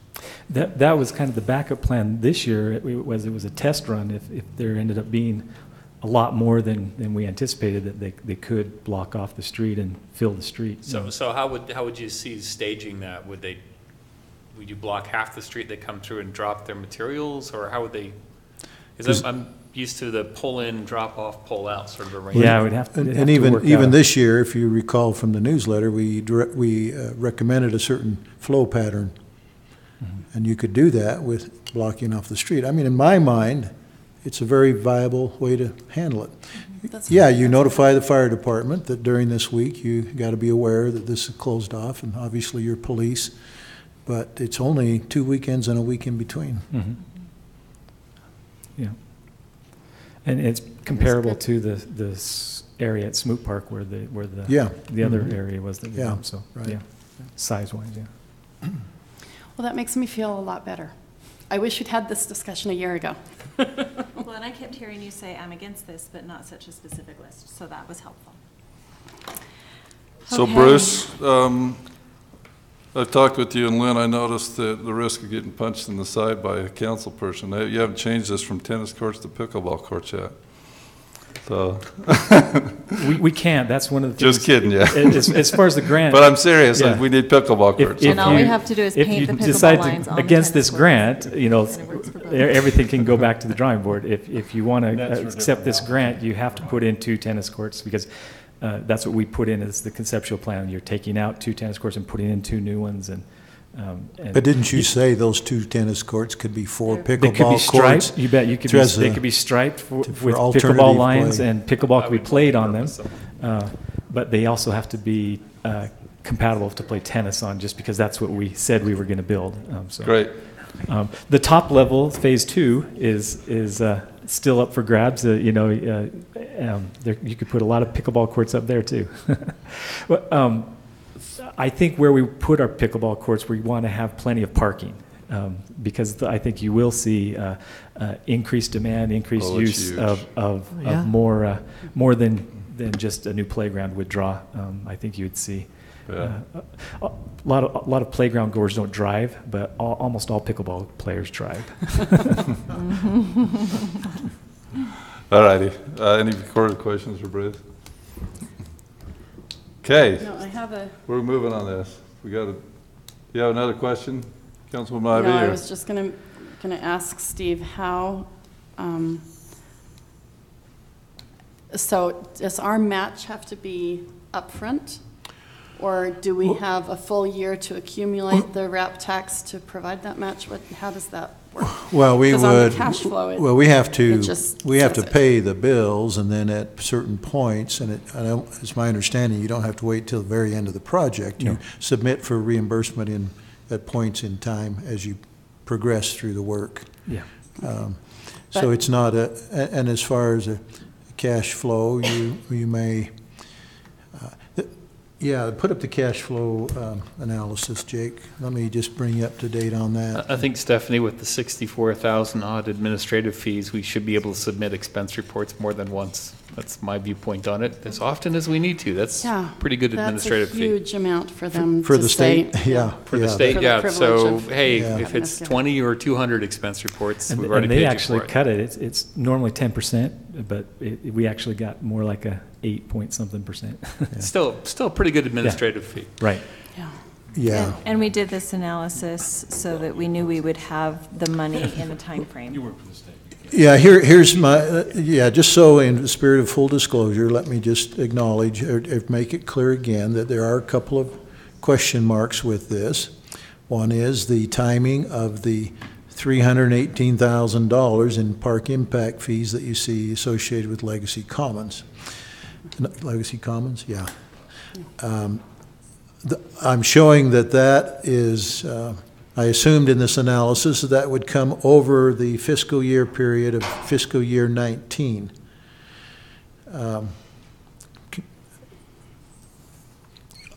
I don't think, I'll be honest with you, I don't think we're going to get all of that in fiscal year 19. But on the other hand, I don't think this project's going to be done by June 30 next year either. It's going to spill over into the first half of the following fiscal year. But I guess if I was taking my best guess, I'm going to say it's probably going to take 2 years for that developer to build all those units. So we aren't going to have the 318,000 entirely by the end of next calendar year. There's going to be something that spills over to the following calendar year. So that cuts into the 237,000 surplus you see there to some extent. The other question mark that remains is the Army Corps of Engineers. What are they going to require? And I will give you this update. I got a phone call message on Monday, which I returned and tried to connect and talk directly to Matt Wilson of the Army Corps, because his message said he was leaving on Tuesday for the rest of the week. So now it's next Monday before I can connect with him. But his message, I'll share it with you, was that I would be getting this week a letter, another letter of violation. He said, "Don't be worried about it. It's it's just a restatement. It's now that the earlier letter was, you appear to be in violation, and what's your response? Blah blah blah. And this letter will be, yeah, you are in violation." But the message also said we are not pursuing a compliance issue with the original permit. We're basically letting that go. What we are going to pursue is, you are in violation of with what you've done more recently, and that would be the drainage area along the west and along the south, where we have enclosed it or covered it with piping, and that will be the violation now. He referred to it as a post let's see, after the fact mitigation plan is what we will be required. And although he didn't say it in the message, I'm almost certain that it's going to be buy into a bank, mitigation bank, instead of trying to restore those drainage areas that we covered up or put into pipes. So I don't know how many credits will be required, but I'm going to estimate somewhere between 2 and 3 credits. So that's, if it's still $55,000 an acre or a credit, we're talking 110,000 to 165,000, 2 to 3 acres. I'm hoping for the lower end of that. Badly, and the 111 don't come through, then where does that put us? Well, then you would have to have a temporary loan between funds, and we are in a position now where we can do that. We've got enterprise fund that is is quite healthy. The drainage fund can serve as a loan to the other fund for a period of time. I think you might go a year where you'd have a loan to cover the cash flow until RAP tax caught up with that and impact fees. Now, the analysis, if you recall, doesn't assume any impact fees from anything other than the legacy commons. There are going to be some. So, yes, there's a possibility that we will have to have an interfund loan for a period of time, but I see it maybe for a year.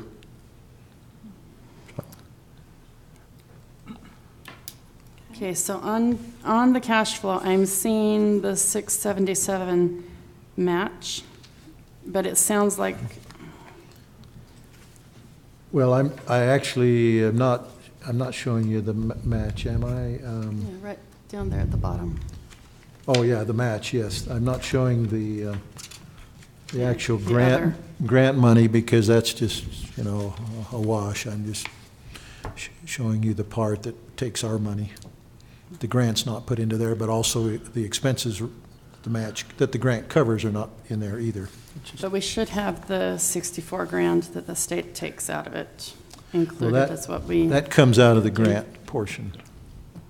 That comes out of the free money, that's not ours. Yeah, they take their 64,000 out of the 677,000 from the grant. Okay. Yeah. Any further questions for Steve? Any further discussion? Or we can entertain a motion? I mean, you do have, if I may, you're John, aren't you? John, you work with the Salt Lake County Parks. Have you had land and water conservation fund grants that you've dealt with? Could you come up to the mic, John? Thanks. And I mean, my reading of the guidelines and regulations is that you can file for progress payments. Yeah, I believe that is correct. I haven't personally worked a lot with those types of grants, but I believe you are correct. Yeah. Yeah, I did read it in there. Well, I'd be happy to make a motion, but I've made so many tonight. Anybody else wants? Anybody else stab wants at to it? make a motion? I move that we approve the Land and Water Conservation Fund contract for Island View Park renovation project. We have a second? I'll second it. Yeah, Bill can have it. Okay. We have a motion and a second. If there's no further discussion, then we will. I would like to really be rigorous in making sure that when we choose an architect to design the final, that we make sure that all of these things are addressed. Yes. That's my. At least considered. Yeah. Okay. Thank you. Then we'll do a roll call vote, starting with Councilwoman Fillmore. Aye. Aye. Aye. Aye. Aye. Motion passes 5-0. Okay, we have two members of our community here going to present, so we're going to change the agenda a little bit. After Lynn Keddington, we'll move Dee Hanson up. Let's go to item number 7. This is considering funding for Parks Master Plan project. And I think, is Lynn going to do your... John actually has got some expertise in this area. So that, John and Lynn's got some things too. So both of them will Great, come probably to have some both things to add, microphones yeah. in, both of you. You can put one on each side if you'd like. That's what I'm saying, yeah. Right. Let's get your names for the record as well too, and where you're from. Okay, John Ruedis, and I live at 693 West, 2075 North, Centerville. And John's a member of the Parks Committee. Great, John. Lynn Keddington, I live on 659 North Linda Lomer Drive in Centerville. Great. Take it away, whoever's speaking first. We have a letter that I think is in your packet.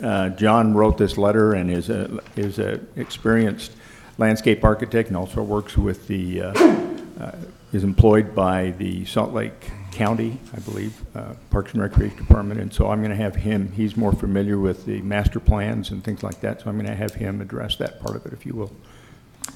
Just to give you a little background, I've been on the Parks Committee for a little over a year now, I believe, And as we've been working on various things, discussing different projects, parks, the question was brought up, is there any sort of current master plan that the city has to help us make these decisions or make recommendations to the council? And apparently there was one done a number of years ago. It's been over 20 years. And for me, that was kind of I don't know if I'd say a red flag, but something that I feel is very important. Like Lynn said, my background is landscape architecture. I'm a landscape architect, and I work for Salt Lake County Parks and Recreation. And I've worked at private firms as well prior to working for the county. And I've been involved in developing these parks and recreation master plans and these needs assessments. And the reason why I believe that they're so important is just like any other document that the city has. It's a guiding document to help the committees that are involved and also the council members make decisions on what the city needs, what the public wants. It looks at an inventory of what the city has. You know, if like me coming into the Parks Committee, you know, I've lived in Centerville 5 years. I grew up in Farmington. So I'm fairly familiar with the parks, but I don't know the condition of the equipment at all the parks. I don't know when they were installed. I don't know what the maintenance schedule's like. And these are things that definitely impact the Parks Committee and trying to help us develop and make decisions or make recommendations to the council so we can better our community and better our parks. And so these parks and recreation master plans can be very costly.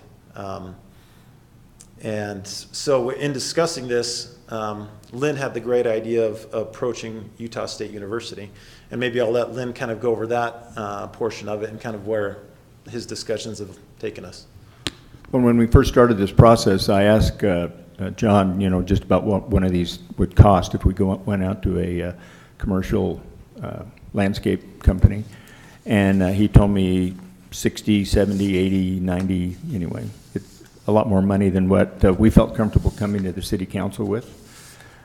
So I contacted Utah State University and asked them whether or not they had a candidate for a master's thesis, master's program, that could develop this master plan and needs assessment for us as part of their process. They spent some time interviewing different candidates and came back with a candidate and came back and said, okay, here's what we can provide you, and you have a list of the both a narrative and a list of what they believe needs to be done. It is kind of a compromise. There are some things in there that we say, well, maybe we don't exactly totally need, but they felt were necessary. For instance, the drone flying, they feel it is necessary for him to be able to do that as part of his master's thesis as much as even though we may be able to provide satellite imagery and some other things, simply because that's what they currently do in their process. So they came back to us and said, okay, here's what we can do. They were concerned that they didn't want to compete with a company out there. They don't want to be seen as competition for the commercial ventures and the companies. Honestly, I just told them, I said, I don't feel comfortable, and I don't think I would ever be able to go to the city council and tell them I want $90,000 or whatever it is for a master plan. I don't really like being laughed out of the room. And so, or asked to leave. So that's kind of where we got with this plan. And then, so we brought that back to the Parks and Recreation Committee. They did say that the way that they could make this work, because there was 750 hours of time involved in the process, it was their estimate, that they wanted to hire him as a research assistant and pay him and would like to contract with the city for $15,000 as opposed to the $60,000 to $75,000 to help compensate him for some of the time and effort, and also part of that money would go to the university for their overhead costs and things in developing the plan. And so John's a lot more familiar with how these plans work, and so you know, if you've got any questions, I know he ran through you ran through the proposal and the list. You want to give him your impression of how that is? You know, so obviously where I worked in private landscape architecture firms, and I've done these, looking at the university level, I wasn't concerned, but I was thinking, okay, we might not get as good of a product as if, for example, if we went out to a consultant. Well, after reviewing the scope of work and the proposal, I was pretty impressed on how thorough it is. I was impressed on the number of hours that are going to be dedicated to this plan. And, I told the Parks Committee, I plugged in my old billing rate at my previous firm that I worked at just to calculate how much it would be. And it did come out to about $75,000 that it would cost the city to do this. I've worked with small communities throughout Utah, and I've worked, Salt Lake County is a large entity, and we have lots of funds going through the county. But I've seen the difference between a city that is without this type of plan and trying to really determine what they need and where they should put their dollars versus a city that has the plan in place and knows where they're going, what direction they're going. So I honestly do feel like the money is well spent, and it's definitely worth the city's time to at least consider it. One thing in discussing this with the people at Utah State, we said, what kind of supervision does he have? And he has 2 professors that are directly involved in his master's thesis, plus they use outside professionals who are doing the work on a regular basis to try to mentor him and make sure that the product that we get is as professional as what we would probably get by going out and accepting the low bid of some other entity to do this project. So I just want to add that a week ago, Steve and I met with, John wasn't there, but Lynn and Bruce were, and I wanted to make sure that anything that came out of this study that it wasn't going to be, okay, we've just spent all this money on community park, and now we're talking about Ivy Park, and let's tear out what we already put in, because that's waste, and the citizens would go crazy on that. They assured me that wasn't going to be the case. Correct? I mean, or if it was, we wouldn't tear it out. Well, that's correct, and it is a plan that's going to be presented to the City Council for acceptance. I mean, the Parks and Recreation Committee doesn't have the authority to say, okay, this is the city master plan. You have to be happy with the end product. But I think that's the case whether we went to a outside business and had it done, or we had Utah State University have it done. My personal experience in when I actually worked for a living was that I've used the University of Utah in doing some economic analysis for us as a company, and we're very pleased with the project because their reputation is on the line too, because this is going to come out as a project from Utah State University, Department of Landscape and whatever, I don't know the full, what they call themselves exactly. But, so their reputation is at stake on this thing too, if we accept that plan. So I'm confident that what we're going to get is a very comprehensive and detailed and very good plan. And as you can see in the proposal, every step of the way involves discussion with Bruce and I know Steve was concerned somewhat about the time that it would take. There was like a 3-week period over the next 6 or 8 months that they're anticipating that he would be required to meet with them. And I've offered my assistance anywhere that Bruce and Steve think that I could be of assistance to try to lessen that burden on Bruce for what that's worth. Probably nothing, but what the hell. That was worth something to me, Lynn. I backed off on my concerns after talking with you, because I think you can help lighten this impact on Bruce. My concern, Council, Mayor, main concern was that we have a lot expected of staff over the next 12 months, particularly Bruce. We've got the hillside planning effort going on. He's a part of that committee working with Corey. He's got the Island View Park project. He's finishing up the community park project. I can't remember everything. Cemetery issues ongoing. So I I've backed off on my opposition with the assumption that Lynn, as a very capable and competent retiree, will be handling much of the go-between between this student and different city employees, providing what's needed or running the interference or whatever. To the extent possible, I want Lynn to do that, to the extent he's able to do that. I felt better. Bruce's other point was that, yes, he's very busy in the springtime, but after July 4th, he feels like he can accommodate this, and most of the real work probably kicks up after July 4th. Lynn, your poker face is perfect. I couldn't read one way or another how you reacted to Steve's comments. I made the commitment, and I will. I'm not sure how capable, but I'm more than willing to put in the time. I mean, His Lynn wife has called, and he'll be glad to have him.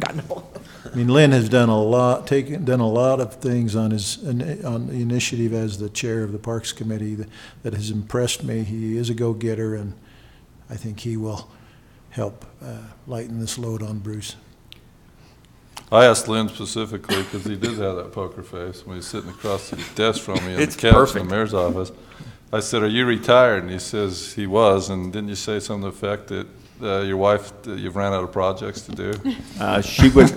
Let's just say she would not be disappointed that I would spend more time away from home. That's how you said it. Yeah. That's what I tried to say. So now I did express one other concern, and that was about the scope of work. It had some steps in it that I thought might be unnecessary, specifically flying over our parks with a drone and establishing contour maps of that, because we have that.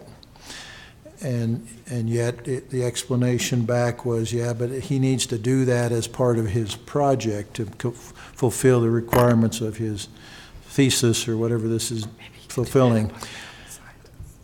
And Lynn explained that if we have a reason we need to trim the budget, the cost a little, maybe we could succeed in negotiating that with Utah State. So here's an idea. If you take the 70 hours of drone flying and the mapping, there's two elements there. Jake, scroll on up, would you? And I realize they're saying it has to be done by this fellow to fulfill his requirements, but it's really, in my opinion, unnecessary because we already have that stuff. Maybe that's 10% of the hours approximately, and then I assume there's costs for the drone and mapping and all that, so maybe that's another 10%. I'm just throwing something out there. You reduce it by $3,000 to $12,000, that's 20% of the $15,000. I'm just guesstimating that those two steps represent maybe 20% of the cost, and should we be paying for that if we already have those products? Steve, can I ask a quick question? What's the latest or most recent aerials or aerial data we have? Well, it's pretty, I can't answer that exactly, but I know that we're part of, the county shares this quite frequently. I'm going to say it's probably within a last year or so, last 2 years maybe. It was last year. Was it last year? One benefit to using a drone, and again, this is just to consider, is aerial photographies. You know, the most recent data is usually fairly good. Drone photography and data tends to be a little more accurate and obviously more up to date because it's the moment they fly that drone, it's the most recent information. And so I know as working on the other side of the aisle, and maybe I'm speaking for the student that's going to be doing this work, it's definitely helpful and in the end probably a better product with the most recent information, but that's just something to consider. Yeah, I just question whether it makes a difference because when the ground doesn't change much in a year or two, and contours are going to be the same within the accuracy that's already been flown. What's interesting is I was recently working on a project and we were looking at the irrigation system, and we were able to determine severe issues with the irrigation system by looking at previous years of aerial photography. So although the contours don't change necessarily, there are certain things that maybe indicate certain things that aren't as obvious, but you're right, it's something to consider. What I would add in response to that is that I think that once we actually start on the project, this student and his assistants will view us as clients, right? So we'll be able to sit down and talk more about what our greatest desires are, what he can spend more time on and less time on. So this is an outline of the basic steps, but then we can get more specific after this person is quote unquote hired. The other things that I'd like to add is, again, the value of the product that we're going to get for the cost is just mind-blowing. So the Parks Committee and the work they're doing, it's such a pleasure to be there and just watch them go to work and dig in and what they're doing. And so if this gets accepted, you can just add another $50,000 or more value to what Lynn has brought to the city with his creative work in trying to bring us money. The other things that I like about it are, as the liaison to the Parks Committee, it's really difficult. We have $2.5 million that we know after the community park and this phase 1 of the Island View Park is completed that will be coming in RAP tax. And so that's the way I view this, is what percentage of $2.5 million is $15,000 so that we can make more data-based, clear, educated decisions. So just a couple of examples. I know that I hear neighbors of mine say, oh, the south end doesn't have as much parks as the north end, and we're subsidizing their parks. And so if we get data, if we get population versus park acres versus all of that, then we can actually answer those questions in such a legitimate way. The other thing that I love about it is that the survey work that will be done. So in and of, this council's talked a lot about wanting to be able to get a more solid feeling for what our citizens want. And if we were, I think it would be a legitimate use of $15,000 simply to hire a survey professional about how to spend that $2.5 million. And that's just a tiny portion, but a really valuable portion of what would be going on in this project. So I'm very excited about the potential. Any other questions? I just had a question. I want to thank the Parks Committee for bringing this forward. I do think it's the responsible thing to do, and the city needs to keep up on its master plans and certainly spending that kind of money to have that direction. I just have some questions on procedurally, just thinking about our procurement policy and contracts and things like that. We probably want a service contract for this. The staff report talked about hiring an individual, but it sounds like more we would be entering into a service contract with USU. That's correct. Is that, okay. Yes. So I think we may They want... need it to be that way also. Okay, great. We're thinking alike. And just reviewing the procurement policy, this would be a small expenditure for $15,000. Those types of expenditures can be decided by the city manager. So you can either approve this for, obviously you have to approve the funding, Right. where that might come. So I think you have a couple options, either to say, yep, here's the funding, and direct the city manager and staff to work through the contract and authorize the city manager to sign that contract, or to say you'd like to see that contract come back. I think we can do it either way. The way we have interpreted the procurement policy is that if a contract is within one of these ranges, like if it's under $5,000, the department head could sign that contract, or if it's or $10,000 and the city manager could sign that contract. But some contracts we just say, no, we want the council to approve these. So I think if you could give us that direction as well, how you want to handle that. Thanks, Lisa. I would assume that in the original planning, there was some contemplation of some detailed park planning, which this would be a component of, wouldn't it? In the planning for Island View Park. Yes. Yeah. So this is just a component of it. So we're not spending any extra money. I think this is a slam dunk. Here's where we're sitting, and I don't want to put the mayor on the spot, but I'm going to, and that is what I do. Where we are right now is that if you complete the second phase of Island View Park, we have about $1.5 million left. We have over $2 million in viable projects that could be done within the city. And it seems like those what I don't want to happen is those projects go to the person with the loudest voice, or the person that was the most recently elected, or the person that was just volunteered to get on the Parks and Recreation Committee so they could put lights on all the ball fields. And I don't object to that if that's where the city citizens want their money to go.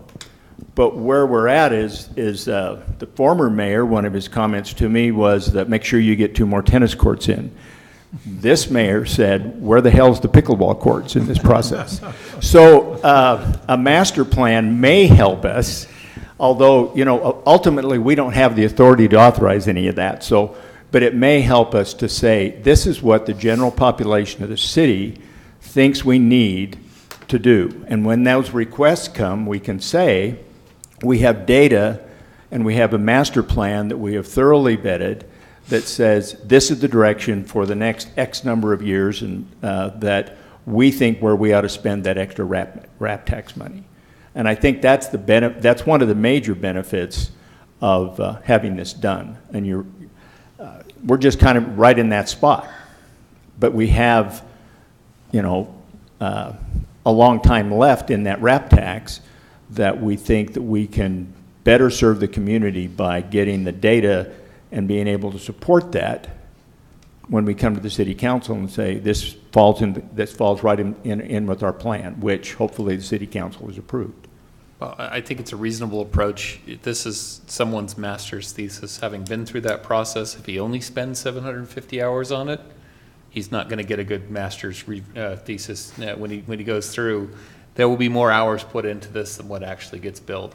If they're producing a product of any quality, especially when you have to go for your thesis defense, you have to be backed up. So I would imagine that this is a good offset. You're looking at basically $20 an hour to have this data produced. Given the scope of what we're trying to do, again, it's how do you program those dollars beyond? This doesn't seem like a huge amount of money to spend to get some rationale behind how we spend that. Otherwise, we are on an emotional basis, or whoever's last in the building. And with the amount of expense that we've gone to with parks tonight and over the last couple of years, I mean, I think they're all good decisions. I don't think we made bad decisions, but I would like to hone it in if we could. So I'm in support of it.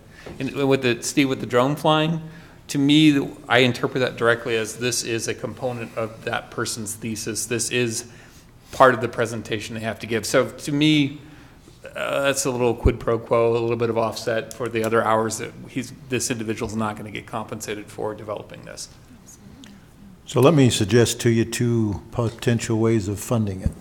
I'm not sure what you were referring to, Bill, if you were talking about funding or not, but I was alluding to the fact that I think those numbers are already in there and we just need to appropriate them out of it. Already in the parks.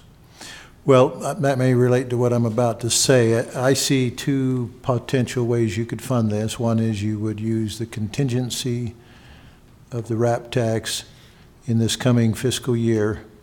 Portion of that, I think we're estimating 5% contingency is about $21,000 in the coming year. So this would use this would use most of that if you went that way. The other is you have about $23,000 in city council contingency in the current budget, and you could use that to fund it.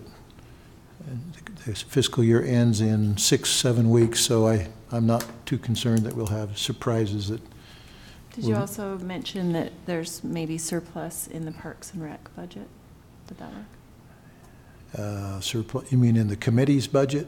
No, just the actual Parks and Rec budget. Oh, we haven't taken a look haven't at that. analyzed I wouldn't bank on that. No, I wouldn't bank on that.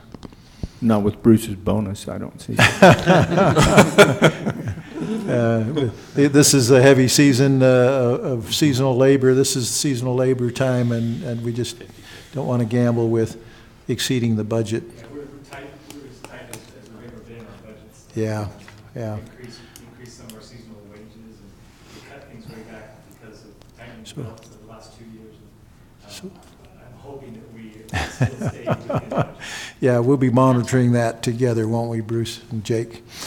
So those are, I mean, there might be others that you want to suggest, but those are the two that I think of as possible sources for funding this.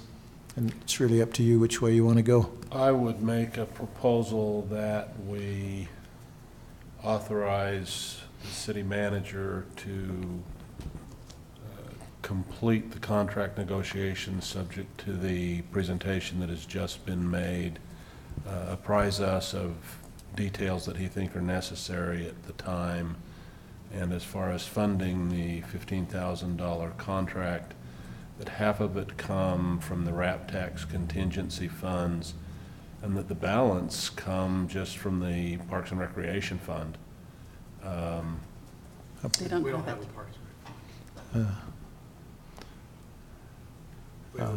From the Parks and Recreation budget, excuse me. Well, that's what we were just speaking to, though. That's a concern.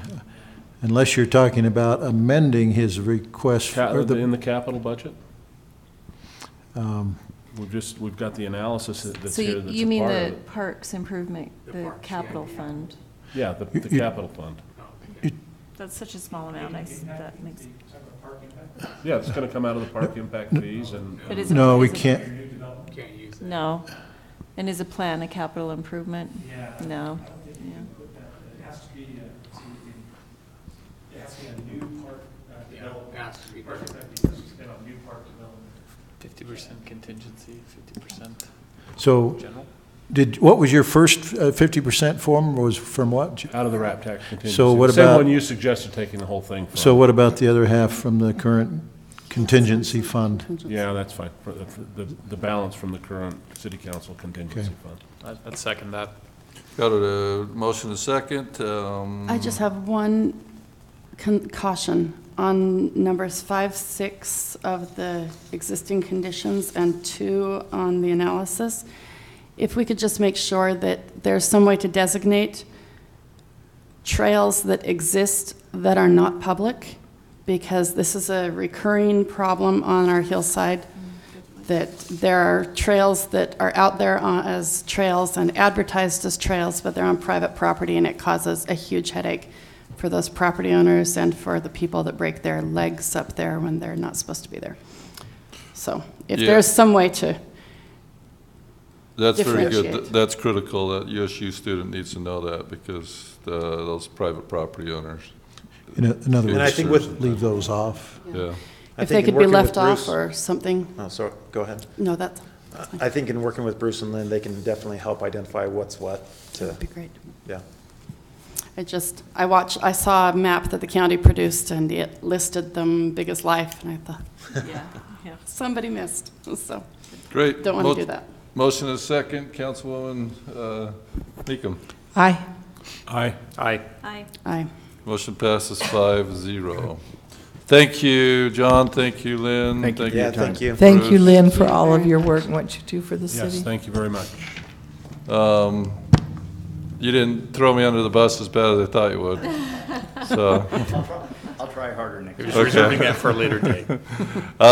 so we have another resident with us. I don't know if you need a break, how much time Dee has, or if you're ready. I would love to see if I. Dee, can you hang out for 5 or 10 minutes? Keeping you up past your bedtime? 3 to 5. Awesome. And I promise, he'll have my time, because you'll see what I've done this past couple of weeks. I met with them, I went on a tour with Dee, and he's better looking than I am as well, too, so you can take my time. But if we can take a break, that's great. Thank you.